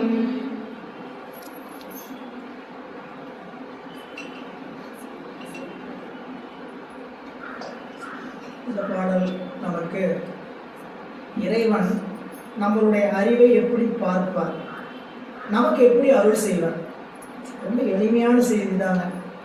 அறிவை பார்த்து மனசை பார்த்து நம்ம வாழ்வை மாற்றுவோன்னு பழமொழி இருக்குது தெரியும், பழமொழியில் பாட்டு சரிங்களா, மனசறிஞ்சு வாழ்வு மாற்றுவான். அறிவு நமக்கு எப்படி இருக்கோ அதுக்கு தகுந்த மாதிரி இறைவன் அருள் செய்வான். அதுக்கு நமக்கு வழக்கமாக சொல்கிற மாதிரி பார்த்தீங்கன்னா, புனை வழி ஓடம், ஓடம் எது வழியே ஓடும், தண்ணி எந்த பக்கம் அடிச்சுட்டு ஓடுதோ அந்த பக்கம் என்ன ஆகும், புனை ஓடும், மரக்கலம் ஓடும். வினைவழி வாழ்க்கை, வாழ்க்கை எப்படி போவோம், வினைவழி வாழ்க்கை, புனைவழி ஓடம் வினைவழி வாழ்க்கை. அது அப்படித்தான் செலுத்துவான் இறைவன். அப்போ எவ்வாறு காண்பான் அறிவு தனக்கெல்லை. இப்போ இன்னைக்கு நமக்கு ஒரு பொருளை அனுபவிக்க வேண்டும் என்று விருப்பம் நம்ம இடத்துல தோன்றுகிறது. இந்த பொருளை அனுபவப்படுத்த வேண்டும் என்று இறைவன் நினைப்பான். அனுபவப்படுத்தணும்னா நமக்கு அந்த அனுபவிப்பதற்கான தகுதி நம்மிடத்தில் இருக்கிற பாப்பான பார்க்க மாட்டேனா. ஒரு பொருள் நமக்கு வேணுங்க, நாம் கேட்குறோம், வீட்டில் கேட்குறாங்க, இல்லை பசங்க பிள்ளைங்க கேட்குறாங்க, கேட்டோன்னா வாங்கி கொடுத்துட முடியுமா? பைக்கு வேணும்னு பையன் கேட்குறான், 5வது படிக்கிற பையன், எனக்கு பல்சர் வேணும், எனக்கு எஃப்ஜெட் வேணும் அப்படின்னு கேட்குறான். ஏதோ 3 சக்கர சைக்கிள் காடினா பரவாயில்ல, முன்னால எல்லாம் ஓட்ட முடியும், என்ன ஓட்ட முடியும், இப்போ உனக்கு தகுதி இல்லை சரிங்களா. அந்த குழந்தைக்கு வாங்குகிற அறிவு இருந்தால் என்ன பண்ணும், சரி ஆமாம் நான் ஓட்ட முடியாது அவரும் புரிஞ்சுக்கணும். அதுக்கு அறிவு வாங்கிக்கிற அறிவே இல்லை, என்னதுங்க அறியா பருவம். அறியா பருவத்தில் என்ன வேணுங்கிறது, அந்த கடையை பார்த்து அந்த பைக் எனக்கு வேணும்னு கேட்குது. அப்போ என்ன சொல்லுவார், வாங்கிக்கலாம் வாங்கிக்கலாம். இறைவன் இப்படி தான் சொல்லிட்டு இருக்கிற நம்மகிட்ட. நாம் உலக பொருளை கேட்டுட்டு இருக்கும்போது நமக்கு தகுதி இல்லாத பொருளை நம்மளால் என்ன பண்ண முடியாது, அனுபவிக்க முடியாதுன்னு அவர் என்ன பண்ணுவார், வாங்கி கொடுக்க மாட்டேன்னு சொல்ல முடியாது. என்ன பண்ண, வாங்கிக்கலாம், தரம் பார்த்தா வேண்டத்தக்கது அறிவோம்.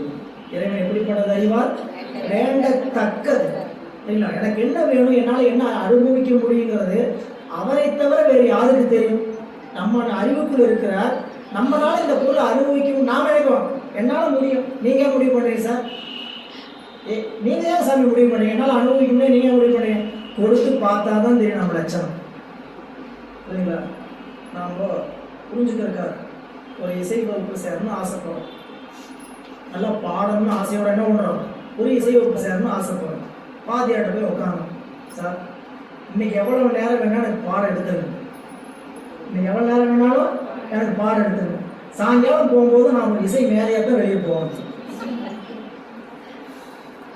நான் சாயங்காலம் போகும்போது ஒரு இசை மேலையா எல்லா இசையும் 7 சோழங்களும் எனக்கு கூட வந்து நாட்டியம் ஆடணும், நடனம் ஆகணும் அப்படின்னு நினச்சிட்டு கேட்டோம்னா பாதி என்ன பண்ணுவார், ஓங்கி மண்டையில் ஒரு கொட்டு போட்டு புரியுதா, சாப்பாடு ஒழுங்கா சொல்லு சரியா?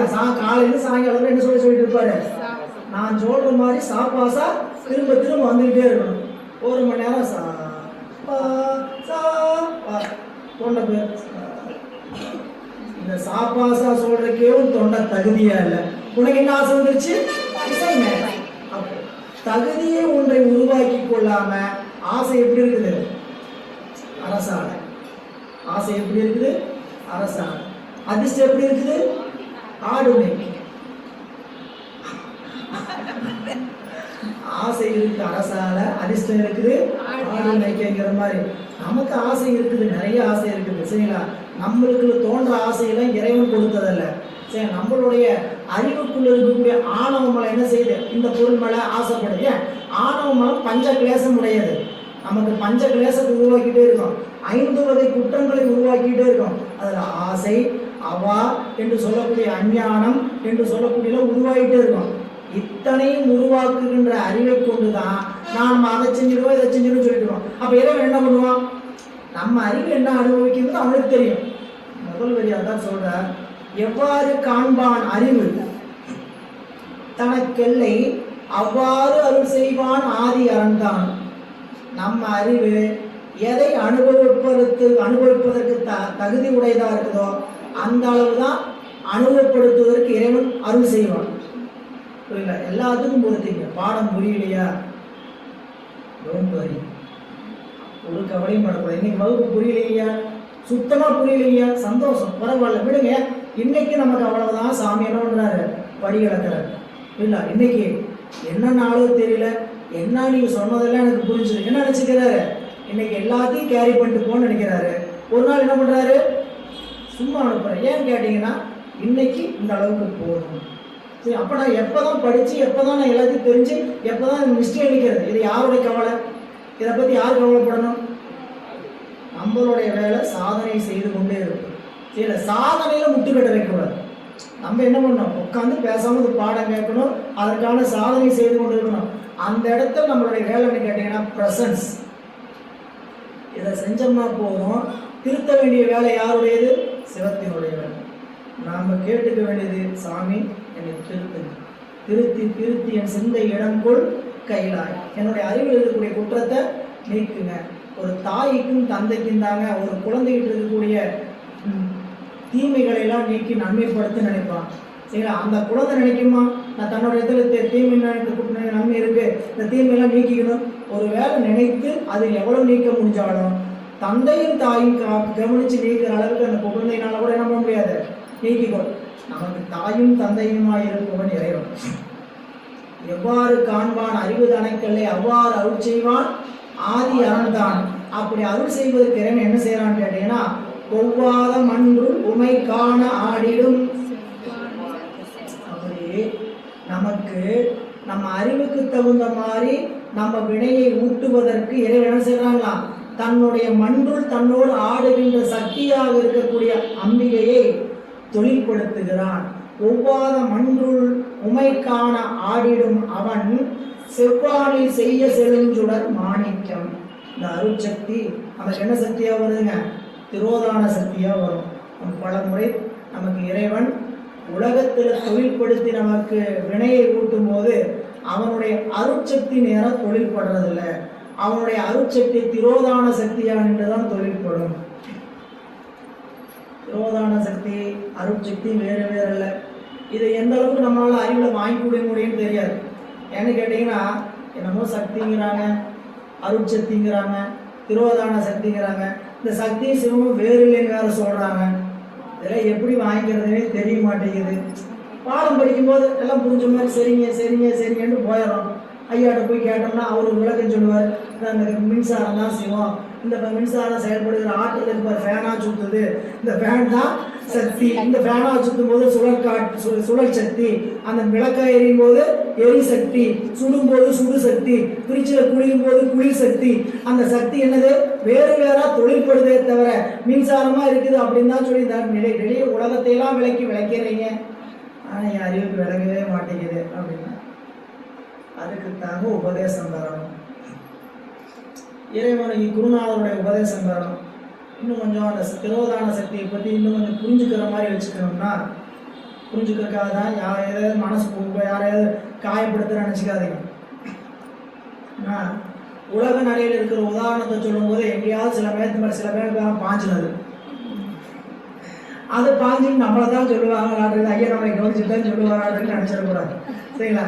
அப்படிலாம் யாரையும் நோட் பண்ணிலாம் சில விஷயத்த சொல்கிறதே கிடையாது. நீங்கள் ஏதாவது எனக்கு வந்து சொல்லியிருந்து அதை வந்து நான் எங்கேயாவது போய் சொல்லி இப்போ இது பண்ணுவேன்னா அதுவும் இருக்கவே இருக்காது. இது பொதுவான செய்தி. சரிங்களா? இப்போ ஒரு தூய்மை பணியாளர் நகராட்சியில் பணியாற்றுகிறார். அதே நகராட்சியில் அந்த தூய்மை பணியாளரை செயல்படுத்துகிற ஒரு பொறுப்பாளர் இருக்கிறார். அதே நகராட்சியில் ஒரு ஆணையாளர் இருக்கிறார். ஆணையாளர் தூய்மை பணியாளரை செயல்படுத்துகின்ற பொறுப்பாளர் தூய்மை பணியாளர். சரிங்களா? இந்த ஆணையாளர் செலுத்துறதுனால தானே தூய்மை பணியாளருடைய பொறுப்பாளர் செயல்பட முடியும். ஆணையாளர் சொல்லாத விஷயத்துக்கு செயல்பட முடியுமா?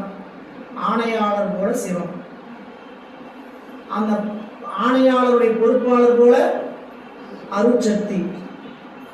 இவர் ஏவனாத்தான் இவர் யாரை ஏவுவார்?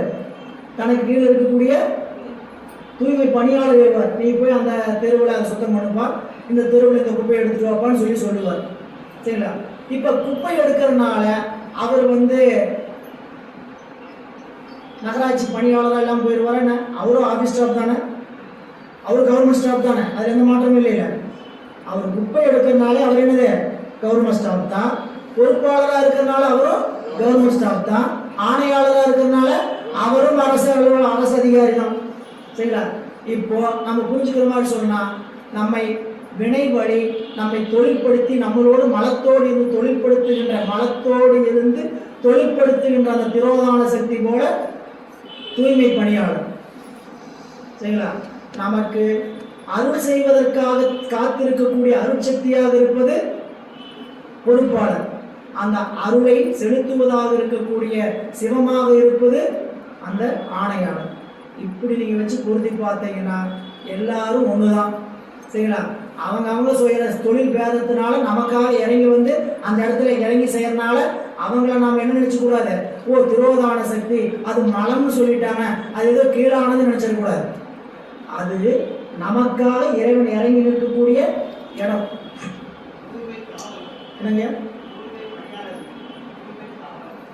தூய்மை?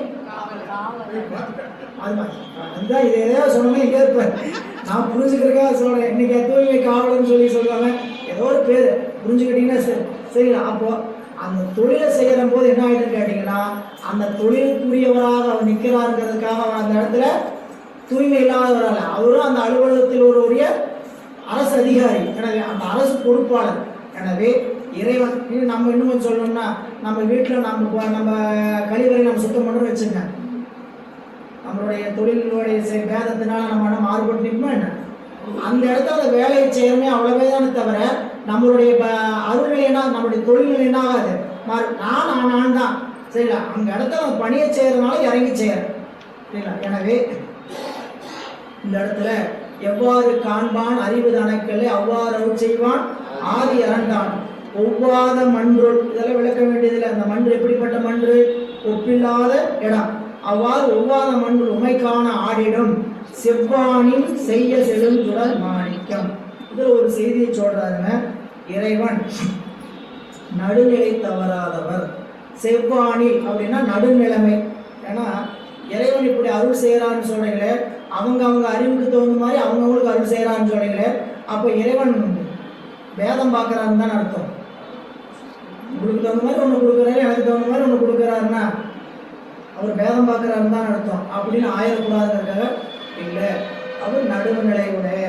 நம்ம வேணும் என்ன பண்ணலாம்னு கேட்டீங்கன்னா வேதம் பார்ப்போம். சரி, ஒரு பொருளை கொடுக்க சொன்னோம்னா நமக்கு 10 எடுத்து வச்சுக்கிட்டு மற்றவங்களுக்கு அப்புறம் கொடுக்கலாம். எல்லா நினைப்பும் நமக்கு வரும். நமக்கு வேணால் வேதம் வருமே தவிர இறைவன் நடுநிலைமையற்றவர். அவர் நம்மளுடைய அறிவினுடைய தன்மையை பார்த்து தான் அருளை வழங்குகிறார். இந்த பிறப்புல நமக்கு ஒரு வாய்ப்பு கொடுத்திருக்கிறார், மனித பிறப்பு.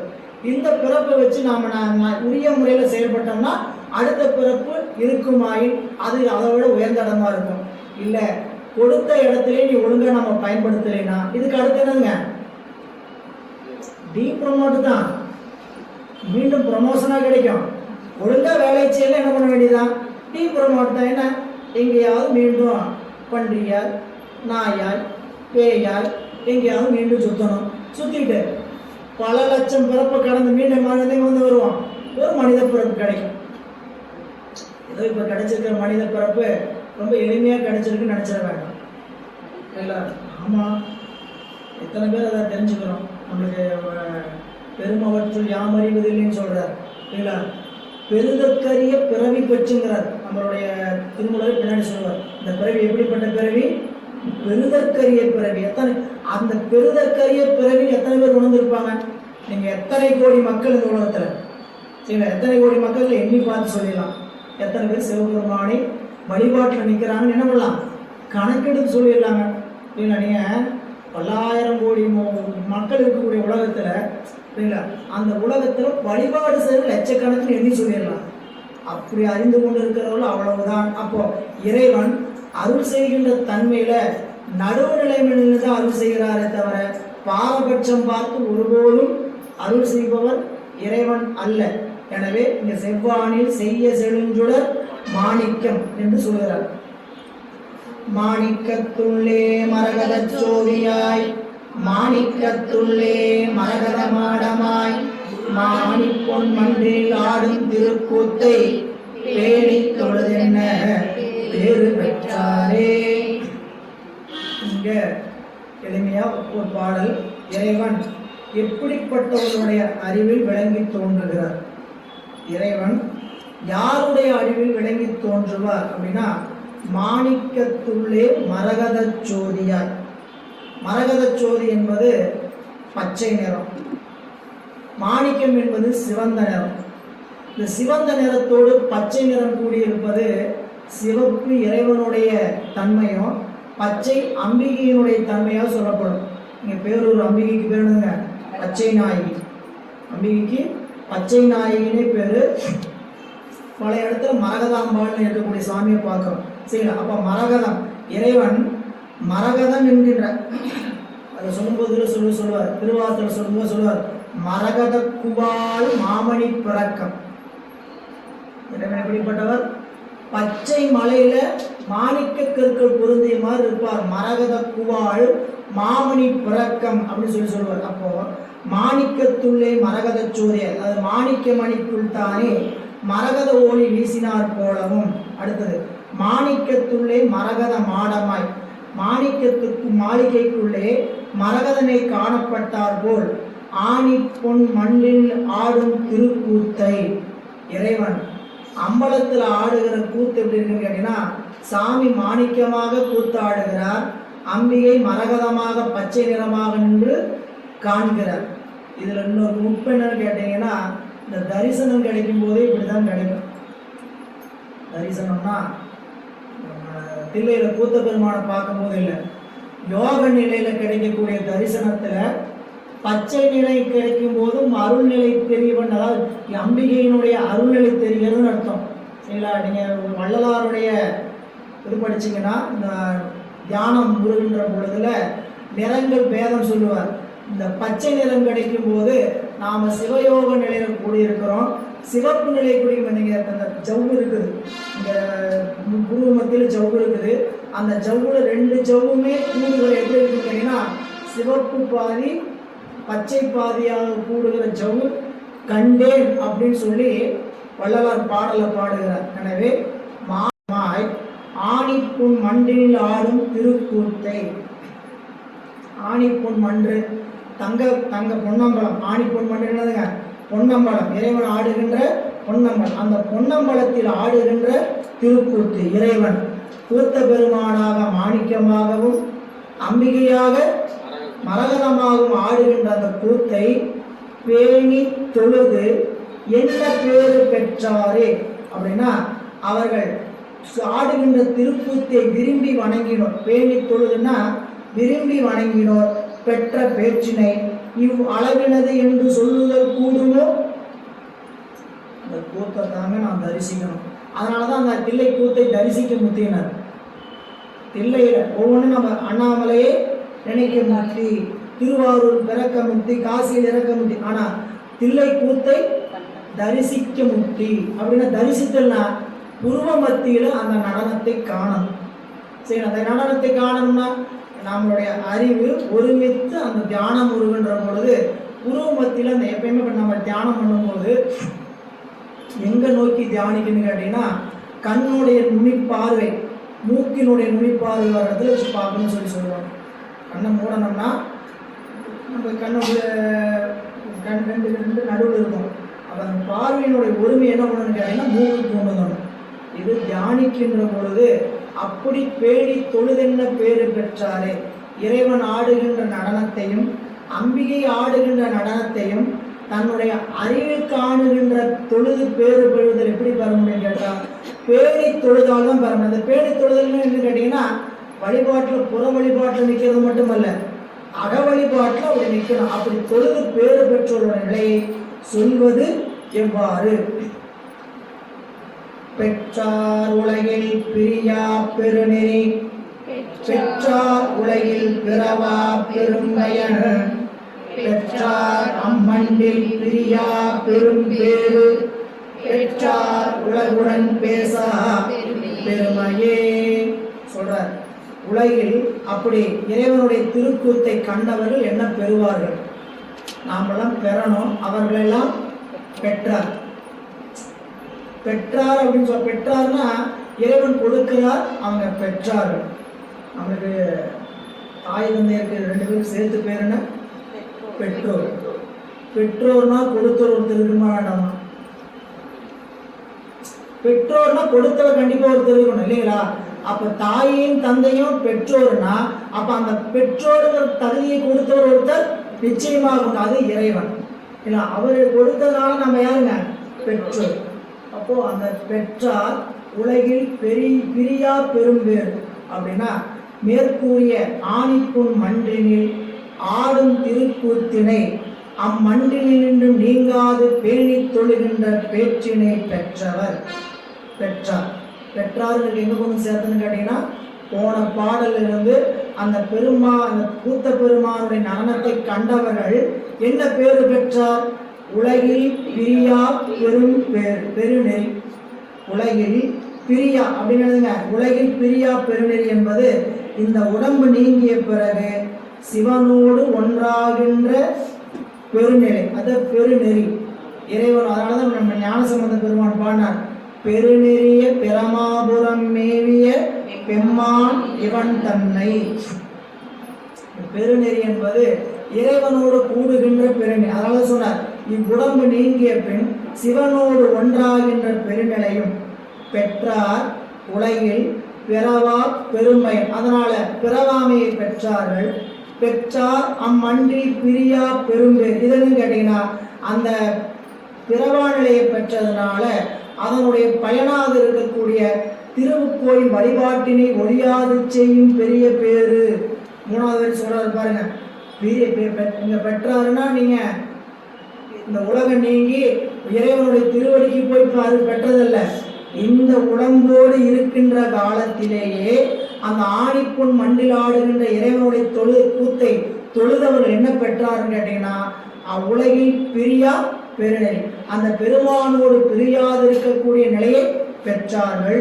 உலகில் மீண்டும் வந்து பிறவாத நிலையை பெற்றார்கள்.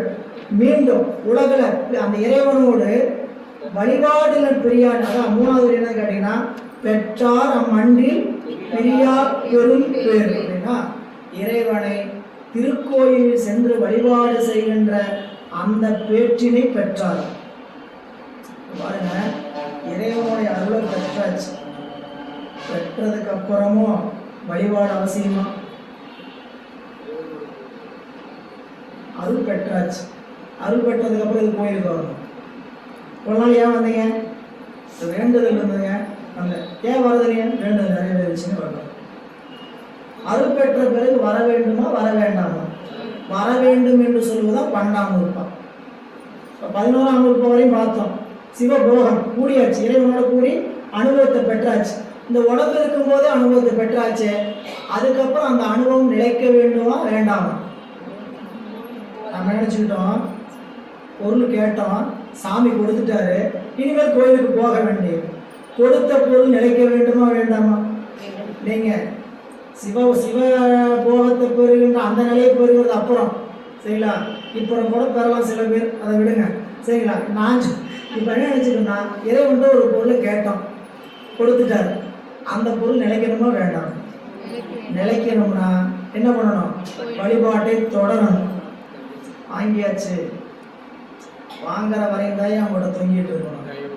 வாங்கினதுக்கு அப்புறம் நாங்கள் எங்கள் இஷ்டம் தான் அப்படி நினச்சிடக்கூடாது. சாமி என்ன பண்ணிடும்? அதனால சொன்னார், உண்ணும் மெய்ப்பொருளும் தருவானை போகமும் திருவும் உணர்ப்பானை. நம்ம வேண்டிய பொருள் கைகூடினாலும் அதை அனுபவிக்கின்ற போகம் நம்மிடத்துல இருக்கு. இறைவன் நம்ம பழி வாங்கிடுவார். அடுத்த கேள்வி, இறைவன் பழி வாங்கிடுவாரா? கொடுத்ததை அவர் அனுபவிக்கிறதுக்காக தான் கேட்டோம், கொடுத்தாரு. அப்புறம் கொடுத்ததை நம்ம கோயிலுக்கு போகலைன்னு தானே பழி வாங்கிடுவாரா? ஐயா அப்படி இல்லையா அர்த்தம். கோயிலுக்கு போய் தினமும் நம்ம வழிபாட்டை செய்யலைன்னா வினை கழியாது, மீண்டும் வினை ஏறும். அந்த வினையினால அனுபவிக்க வேண்டிய பொருளை மீண்டும் அனுபவிக்க முடியாம வினையினால தான் போகவே தவிர இறைவனால ஒருவோடும் போகாது சரிங்களா. அப்ப இறைவனை போய் கருணையாளன் சொல்லுவோமா நாம? இல்லைங்களா. இறைவனை போல கருணையாளன் இல்லவே இல்லை.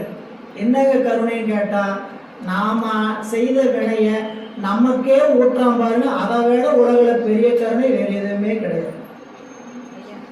புரிஞ்சுக்கிற மாதிரி வச்சுக்குவோம் சரிங்களா. வெளியே போனீங்க, புரிஞ்சுக்கிறதுக்காக தாங்க. வெளியே போனீங்க சரிங்களா, நேராக வந்து காவல்துறை உங்களை கைது செய்கிறது. ப்ரோ நான் என்னையா தப்பு பண்ணேன்? உங்கள் ஊரில் ஒரு நண்பர் ஒரு குற்றம் செஞ்சுட்டார், அந்த குற்றத்துக்காக உங்களை கைது செய்ய எந்த வழியிலையா நியாயம்? அவன் செஞ்ச குற்றத்துக்கு அவனை கைது செய்ய என்னையா செய்யற? அவன் யாருனே கூட எனக்கு தெரியாது, சும்மா நண்பன் பேருக்கு சொல்றேன். அவன் யாருனே கூட தெரியாது, என் ஊருக்காரங்கிறதுக்காக என்னை கைது பண்ணுவியா நீ? அப்படி கேட்பமா? கேட்க மாட்டேன். இப்ப இறைவன் யாரோ செய்த வினையை நமக்கு ஊட்டினார்னா, இந்த பிறப்புல வந்தார், ஐயா உங்களை நான் எங்க பார்த்துருக்கேன்னு. அப்படியா? எங்க பார்த்தீங்க? போன பிறப்புல எங்கிட்ட நீங்க 1 லட்சம் ரூபாய் கடன் வாங்கியிருந்தீங்க அப்படின்னு நினைப்பு வந்துச்சுன்னா இறைவன் அப்படிலாம் மறைத்தல் தொழிலை செய்யறாரு, அதுவும் கருணை. அழித்தல் தொழிலை செய்யறாரு, அதுவும் கருணை. இப்படிலாம் நினைப்பு வர மாதிரி வச்சிருந்தான்னு வச்சுக்கங்க, என்ன ஆகுது? மறைத்தல் தொழில் செய்யறதுனால தானே இங்க அமைதியா வந்து நிம்மதியா உட்காந்துட்டு இருக்கிறோம் சரிங்களா. வீட்டில் இருக்கும்போது நான் ஞாபகம் இருக்கிறத இங்க இருந்துட்டு இருந்தேன்னா, இந்த கடங்காரம் வருவானே, இந்த நேரத்துக்கு வந்துருவானே அப்படின்னு நினைச்சிட்டு எதையாவது நினைச்சிட்டு உட்காந்துட்டுமா நினைக்க மாட்டோமா? இதையெல்லாம் மறக்க வைக்கிறாரு. தூக்கத்துக்கு போகும்போது காலையிலிருந்து சாயங்காலம் வரைக்கும் நடக்கிறதெல்லாம் மறக்க வைக்கிறதுனால தான் நம்மளால என்ன முடியும்? உறக்கத்துக்கு போக முடியுது. இல்லாட்டி காலையிலேருந்து ஓடின டேப் ரெக்கார்டு ஓடிட்டே இருந்து வச்சுக்கோங்க. காலையில் எழுந்திரிச்சோம் சரிங்களா, பால்காரன் வந்து கத்திட்டு போனா, காசு கொடுக்குறது, இப்படி எதையாவது ஒரு நினைவு வந்துகிட்டே இருந்ததுன்னா தூக்கம் வருமா என்ன? இத்தனையும் செய்யறவனை பார்த்து கருணையிலேன்னு சொன்னோம்னா நியாயமா இருக்கும். அப்போ அந்த பெருமான் என்ன செய்கிறார்? பெற்றார் உலகில் பிரியா பெருநெறி, பெற்றார் உலகில் பிறவா பெரும்பயன், பெற்றார் அம்மண்டில் பிரியா பெரும்பேரும், பெற்றார் உலகுடன் அதுதாங்க சிவசித்தர்களுடைய நிலை என்னன்னு கேட்டா, இப்படி இறைவன் உலகில் அந்த ஆணிப்புண் மண்டில் ஆடுகின்ற கூத்தை தொழுத காரணத்தினால் அந்த தொழுதனுடைய பயன் பிறவாமையை பெற்றார்கள். இறைவனோடு நீங்காமல் எந்நேரமும் அவனுடைய வழிபாட்டில் இருக்கின்ற நெறியை பெற்றார்கள். அதோடு உலகோடு பேசா பெருமையை பெற்றார்கள். இந்த உலகோடு பேசா பெருமைங்கிறத நமக்காக கொஞ்சம் மாற்றி வச்சுக்கலாமா? மாற்றக்கூடாது, நமக்காக மாற்றிக்கலாம்னா உலகியலை பற்றி பேசாமல் விட்டார்கள். அவங்க சிவஞானிகள் எதுவுமே பேசாம மௌனத்திலேயே இருக்கிறாங்க. நம்ம சிவ ஞானத்தில் இருக்கணும்னா பேசாம உலகத்தில் இருக்க முடியுமா? இந்த உலகத்தில் போய் பேசாம இருக்க முடியுமா? அப்படி பேசுகின்றவர்கள் கூட உலகியலை பற்றி பேசாமல் சிவத்தை பற்றி பேசுங்கள். அந்த வகுப்பு ஆரம்பிக்கும் போது 1/4 மணி நேரம் கிடைச்சது. எதையாவது திருமுறை பற்றி பேசலாம் சரிங்களா. வெளியில பேசணும், அந்த நியாயத்தையும் இங்க கொண்டு வந்து பேசுறக்கா இந்த இடத்துல உங்க உட்காரணும். யாரையாவது நான் குறை சொல்றதா இல்லை. நீங்க பேசுகிற பேச்சை நம்ம அருபான்மை நாயன்மார் வரலாறு படிக்கிறோம். எதையாவது ஒன்று, நீங்க நேற்று இந்த செய்தி கேட்டேன், இன்னைக்கு இதை படித்தேன், இந்த பாட்டு நல்லா இருந்தது, இந்த பாட்டில் நீங்கள் இந்த இடம் படிச்சிங்களா, என்ன சொல்லுங்க உங்களுக்கு ஏதாவது தெரியுதா? இப்படி நமக்கு திருமுறை படிக்கும்போது பல இடத்துல இந்த குறிப்பு பார்க்கலாம். மணிவாசக பெருமான் பேசில்தாம் ஈசனே எந்தாய் எந்தாய் பெருமானே என்றென்றே பேசி இறைவனை பற்றி பேசணும் என்ன ஆகும்? வினை ஏறாது. இதுல என்ன பயன்னு கேட்டா, உலகத்தை பத்தி பேசுனீங்கன்னா என்ன ஏறும்? வினை ஏறும். நம்மளை பத்தி பேசணும் என்ன ஏறும்? புகழ் தான் பேசுவோம். யாராவது நம்மளை பத்தி நிகழ்ச்சியா பேசுவாங்க. சரிங்களா? பேசும்போதே மறுபடியும் சொல்றேன், யாரையும் குறையா சொல்றேன். சிவாய நம்ம எனக்கு யாருன்னு தெரியல, சொல்லுங்கம்மா அவங்க இந்த மாதிரி நாங்கள் இங்கிருந்து பேசுகிறோம். இது எதுக்காக பேசணுமோ அந்த காரணத்தோடு சொல்லி பேசி முடிச்சா பரவாயில்ல. சரிடா, நான் எவ்வளோ புகழுடையன்னு தெரியுங்களா? நான் இங்கிருந்து நல்ல முற்றதுக்கெல்லாம் போவேன், எனக்கு எல்லா ஐயாவையும் தெரியுங்க, எல்லாரும் தெரியுங்க. இப்போ என்ன ஆகுது? பேசினா எது வழிபாட்டில் நிற்கிறதே எதுக்காகன்னு கேட்டிங்கன்னா, தன்னை இழந்து நிற்பதற்குத்தான் வழிபாடு போது தெரிஞ்சுங்க. வழிபாட்டினுடைய நோக்கமே தன்னை வெளிப்படுத்துவதற்காக வழிபாடு இல்லவே இல்லை. சிவ வழிபாடு அதற்காக நாம் செய்யலை. நம்மளை வெளிப்படுத்துவதற்கு நாம் அல்ல, சிவத்தை வெளிப்படுத்துவதற்குத்தான் நாம் நிற்கிறோம். சிவன் நம்மளை வெளிப்படுத்துங்க, அதை நம்புங்க. சிவன் நம்மளை என்ன பண்ணோம்? வெளிப்படுத்தும். ஐயா வகுப்பு ஆரம்பிக்கும் போது சொல்லுவார் ஒவ்வொரு தடவையும், தொண்டர்களை அடையாளம் காட்டுவோம்னு சிவம்.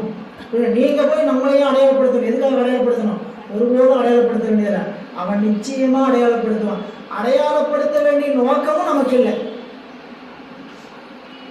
அப்போ இங்க சொல்லுகின்ற பொழுது, பெற்றார் உலகுடன் பேசா பெருமையே, பெருமை சிறுமை அறிந்து எம்பிரான் போல் அருமை அருமை அறிந்து அறிவார், ஒருமையுள் ஆமை போல ஐந்தடக்கி இருமையும் கேட்டிருந்தார் உரையற்றே.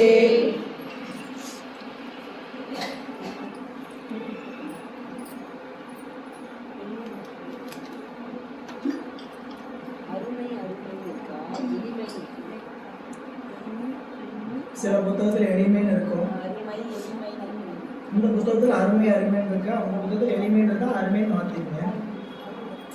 இந்த பாடல்ல எப்படிப்பட்ட பெருமை உடையவர்கள் இந்த சிவசித்தர்கள்? நமக்கு திருத்தொண்டர்களை பற்றி படித்தோம். பெரிய புராணம் படித்தவர்களுக்கு தெரியும். சேக்கிழார் பெருமான் திருக்கூட்ட சிறப்புன்னு ஒன்று வச்சிருக்கிறார். நீங்கள் பெரிய புராணோடைய அமைப்பு பார்த்தீங்கன்னா 13 சருக்கம். 13 சருக்கத்தில் திருத்தொண்ட தொகையில் பாடின 11 பாட்டுக்கு 11 சருக்கம். திருத்தொண்ட தொகை பாடிய சுந்தரமூர்த்தி நாயனார் திருக்கைலாயத்திலிருந்து இந்த பூமிக்கு வந்து திருத்தொண்ட தொகை பாடன வரைக்கும் சொல்றதுக்கு ஒரு சருக்கம். திருத்தொண்ட தொகை பாடி தன்னுடைய கடமைகளை எல்லாம் நிறைவேற்றி விட்டு இந்த பூமியை விட்டு மீண்டும் திருக்கைலாயத்துக்கு போறது ஒரு சருக்கம். திருக்கைலாயத்திலிருந்து வந்த பூமிக்கு வந்து சேர்ந்ததை சொல்றதுக்கு ஒரு சருக்கம் திருமலை சருக்கம். திருத்தொண்ட தொகையில சொல்லப்பட்ட 11 பாடலுக்கு 11 சருக்கம். மீண்டும் திருக்கைலாயத்துக்கு திரும்பி இறைவன்கிட்ட போறதுக்கு ஒரு சருக்கம் வெள்ளாணை சருக்கம். இதுல முதல்ல திருமலை சருக்கத்துல 5 பகுதி. திருக்கைலாய சிறப்பு, திருமலை சிறப்பு. திருக்கைலாயத்திலிருந்து சோழ நாட்டுல பாடல் பாடுறாரு, அதனால சோழ நாட்டை பற்றி திருநாட்டு சிறப்பு. அடுத்தது அந்த திருவாரூரை சொல்லக்கூடிய திருநகர சிறப்பு. 4வது பகுதியா திருக்கூட்ட சிறப்புன்னு ஒன்று வச்சிருப்பார். திருக்கூட்ட சிறப்பு என்பது அடியார்களுடைய பெருமையை சொல்லுகின்ற பகுதி. என்னன்னா, உள்ளுக்குள்ள 63 நாயன்மார்களுடைய வரலாற்றை நம்ம படிக்க போறோம். அவங்களாம் எப்படிப்பட்டவங்கன்னு முதல்ல தெரிஞ்சுக்கிட்டு உள்ள போறோம். உள்ள இருக்கக்கூடிய கேரக்டர்ஸை நீங்க ஒழுங்கா புரிஞ்சுக்கணும்னா எதை படிச்சுட்டு போகணும்? திருக்கூட்ட சிறப்பை படிச்சீங்கன்னா தான் உள்ள இருக்கக்கூடிய ஒவ்வொரு கேரக்டரும் எப்படிப்பட்டவங்க நீங்க தெரிஞ்சுக்கணும்னா. ஒரு 11 பாட்டு வச்சிருக்கிறார். அது ஒரு பாட்டுல சொல்லுவார், கேடும் ஆக்கமும் கெட்ட திருவினார், ஓடும் செம்பொன்னும் மொக்கவே நோக்குவார், கூடும் அன்பினில் கும்பிடலே அன்றி வீடும் வேண்டா விரலில் விளங்கினார். இவர்கள் கெடுதலும் மிகுதலும் இல்லாத நிலையான செல்வத்தை பெற்றவர்கள். நம்ம கிட்ட இருக்கிற செல்வம் எப்படிப்பட்ட செல்வம்? கெடுதலும் மிகுதலும் உடைய செல்வம். உலகியல் செல்வம் எப்படிப்பட்டது? கெடும் கூடும், ரெண்டும் நடக்கும். சரிங்களா? கூடிக்கிட்டே இருக்காது, கெட்டுக்கிட்டே இருக்காது. மேடுன்னு ஒன்று வந்ததுன்னா வரும். நாம நினைச்சுக்கிறோம் அவங்க பக்கமே தான் சேர்ந்துக்கிட்டு இருக்கு, அவங்க பக்கமே தான் சேர்ந்து. நம்ம பார்க்குற காலத்து நடக்காது, அவ்வளோதான். ஆனால் ஒரு மாற்றம் நிகழும். அப்போ கெடுதலும் குறைதல் இல்லாத செல்வம் எதுன்னு கேட்டீங்கன்னா உலகியலை தாண்டி அருட்செல்வம் தான். அந்த அருட்செல்வத்தை போல ஒரு செல்வம் இல்லைன்னு வள்ளுவர் சொல்றார். அருட்செல்வம் செல்வத்துள் செல்வம், அருட்செல்வம் செல்வத்துள் பொருட்செல்வம் கூறியார் கண்ணும் உலக. கூறியார் கண்ணுன்னு என்ன கேட்டீங்கன்னா எவ்வளவு கீழ்மையானவர்கிட்டயும் அந்த செல்வம் செல்லும். நான் போக மாட்டேன் அடம் பிடிக்குமா? ரொம்ப மோசமானவங்க அவங்க இடத்துல நான் போக மாட்டேன் அந்த பணம் அடம் பிடிக்குமா என்ன? ஒன்றும் அடம் முடியாது, எல்லாத்துக்கிட்டையும் போகும். அப்படி இல்லைங்க அருள். அருள் யார்கிட்ட வரும்? தகுதி உடையவர்கிட்ட மட்டுமே வரும். அதுக்கு எவ்வளவு அருமை! அருட்செல்வம் செல்வத்துள் செல்வம் பொருட்செல்வம் கூறியார்களும் பொருள் எல்லாரிடத்திலும் தங்கும், அருள் எல்லாரிடத்திலும் வராது, தங்காது. இல்லை, அப்போ அந்த அருளை பெற்றவர்கள் என்ன நிலையில் இருப்பார்கள் அப்படின்னா கெடுதலும் குறைதலும் இல்லாத நிலையான செல்வத்தை பெற்றிருப்பார். உலகத்து கல்வியே அப்படித்தான். அந்த கல்வி யாராவது கெடுக்க முடியுமா? நம்ம படித்த படிப்பை யாராவது கெடுக்க முடியுமா? எதை வேணால் நம்ம வந்து பிடிக்கிட்டு போயிடலாம். கழுத்தில் போயிட்டு இருந்தோம்னா பறன்னு ஒரு உருவிட்டு போயிடலாம், செய்யலாம். வீட்டை கூட்டிகிட்டு எங்கேயாவது வெளியே போயிருந்தோம்னா களவாடிட்டு போயிடலாம். நம்ம படித்த கல்வியை நம்ம எடுத்து யாராவது களவாட முடியுமா? கெடுக்கவும் முடியாது, குறைக்கவும் முடியாது. கேடில் விடு செல்வம் கல்வி ஒருவருக்கு மாடு அல்ல மற்றவர். கேடில் விழு செல்வம் கெடுக்கவும் முடியாது, குறைக்கவும் முடியாது. நம்ம என்ன பண்ண முடியாது? குறைக்கவும் முடியாது. அதை விட உயர்ந்த செல்வம் அருட்செல்வம், இறைவனுடைய இறைவனை பற்றி அறிகின்ற செல்வம். அந்த செல்வத்தை உடையத்தான் இங்க சொல்றார். அருமை பெருமை சிறுமை அறிந்து. என்ன பெருமை? பிறரது பெருமை சிறுமைகளை அறிந்து. இந்த பாட்டில் சொன்னாங்க கேடும் வீடும் வேண்டாம். வேற இந்த ஞானிகள் எப்படிப்பட்டவர்கள், இந்த சிவசித்தர்கள் எப்படிப்பட்டவர்கள் கேட்டீங்கன்னா பிறரது பெருமை சிறுமைகளை அறிந்து எம்பிரான் போல் அருமை அறிவையும் அறிந்து அறிவார. நம்மளுடைய சிறுமை என்ன, நம்மளுடைய பெருமை என்ன என்று நமக்குள்ள இருக்கக்கூடிய சிவம் அறிவதை போல ஒருவர் அறிய முடியும். என்னை பத்தி எங்க வீட்டுக்கார் நல்லா தெரிஞ்சு வச்சிருக்கிறாருங்க, என்னை பத்தி என் மகன் நல்லா தெரிஞ்சு வச்சிருக்கிறாருங்க. அவங்க தெரிஞ்சு வச்சதோட 1% நம்மை விட அதிகம் தெரிந்தவர் சிவம். அதனாலதான் திருவருட்பயன்ல சொன்னார், அகத்துரு நோய்க்கு உள்ளினரண்டியதை சகத்தவரும் காண்பரோதான். நம்மளுடைய அறிவுல என்ன அறியாமை இருக்குதுங்கிறத நம்மை பெற்ற தாய் தந்தையருக்கோ நமக்கு பாடம் சொல்லிக் கொடுக்கக்கூடிய ஆசிரியருக்கோ கூட தெரியாது. அதை விட அதிகமாக தெரிந்து வைத்திருப்பவர் யாருன்னு கேட்டா ஞானாசிரியர் தான். சரிங்களா? ஒரு மாணவனுடைய தன்மை, ஒரு ஆசிரியர் அந்த மாணவன்கிட்ட பேசினான்னா அந்த மாணவனுக்கு என்ன தன்மைன்னு ஆசிரியருக்கு தெரிஞ்சுக்கணும். இது பள்ளிக்கூடத்துல. சரிங்களா? ஒரு மாணவன் ஒரு கேள்வி கேட்கிறார் ஆசிரியர், மாணவன் பதில் சொல்றான், நீ படிச்சிருக்க லட்சணம் தெரியுது, இப்ப உட்கார். இது உலகியல்.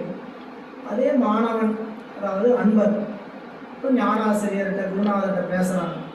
இந்த குருநாதர்கிட்ட ஆசிரியர்கிட்ட அந்த மாணவன் பேசும்போது இவரிடத்துல என்ன அஞ்ஞானம் இருக்குது அந்த ஆசிரியருக்கு நல்லாவே தெரிஞ்சுக்கணும். பேசுகின்ற பேச்சிலேயே என்ன ஆயிடுன்னு கேட்டீங்கன்னா இவர் இன்னும் பக்குவப்படவில்லை. சரிங்களா? நீங்கள் உலகத்தில் பேசும்போது தெரிஞ்சு பார்த்து யாரும் பார்க்காமல இருக்க மாட்டீங்க. பேசும்போது அவங்களுடைய பேச்சினுடைய பணிவு நடவடிக்கை இல்லைன்னா பேசும்போது படாபடத்தமாக பேசுறது, தன்னை வெளிப்படுத்தி கொண்டு பேசு, தான் அவரோட பெரியவர் என்று பேசு, இப்படி எல்லாம் பேசுவாங்க. பேசும்போது அவர் ஆசிரியர் இல்லை இல்லைங்க நீங்கள் அமைதியாக இருக்க, உங்களுக்கு ஒன்றும் தெரியாது, உங்களுக்கு அந்த அளவுக்கு அறிவு இருக்குன்னு சொல்லுவார். சிவா அறியாமல் இருக்கிறாங்க. அந்த அறிவை சாமி தெளிவுபடுத்திட்டோம். அதுதான் ஆசிரியருடைய நினைப்பு. சரி, நீங்கள் பேசிட்டீங்க, இவங்க நம்மளை மதிக்காம கூட பேசுகிறாங்க. இதுக்கு ரொம்ப அருமையாக வள்ளுவர் சொன்னார். அருளுடைமை அப்படின்னு அதிகாரம் படித்தோம். கடைசி ஊரில் என்ன சொன்னார்? வலியார் முன் தன்னைத்தான் நினைக்க, வலியார் முன் தன்னைத்தான் நினைக்க, தன்னின் வெளியார் மேல் செல்லும் இடத்து.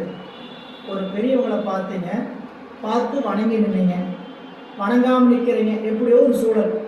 சரிங்களா? உங்களை விட அருள் உடையவர் ஒரு வரார். நீங்கள் அதை அருள் உடையவர் நாமளாக முடிவு பண்ணிக்குவோம். அவருக்கு அருள் இருக்குதா இல்லையா நம்மளுக்கு எப்படி தெரியும்? நாம் எதை வச்சு அருள் முடிவு பண்ணுவோம்? இவர் வந்து 2 வருஷம் ஆச்சு, நாம் 10 வருஷமா இங்கே இருந்துட்டு இருக்கோம்.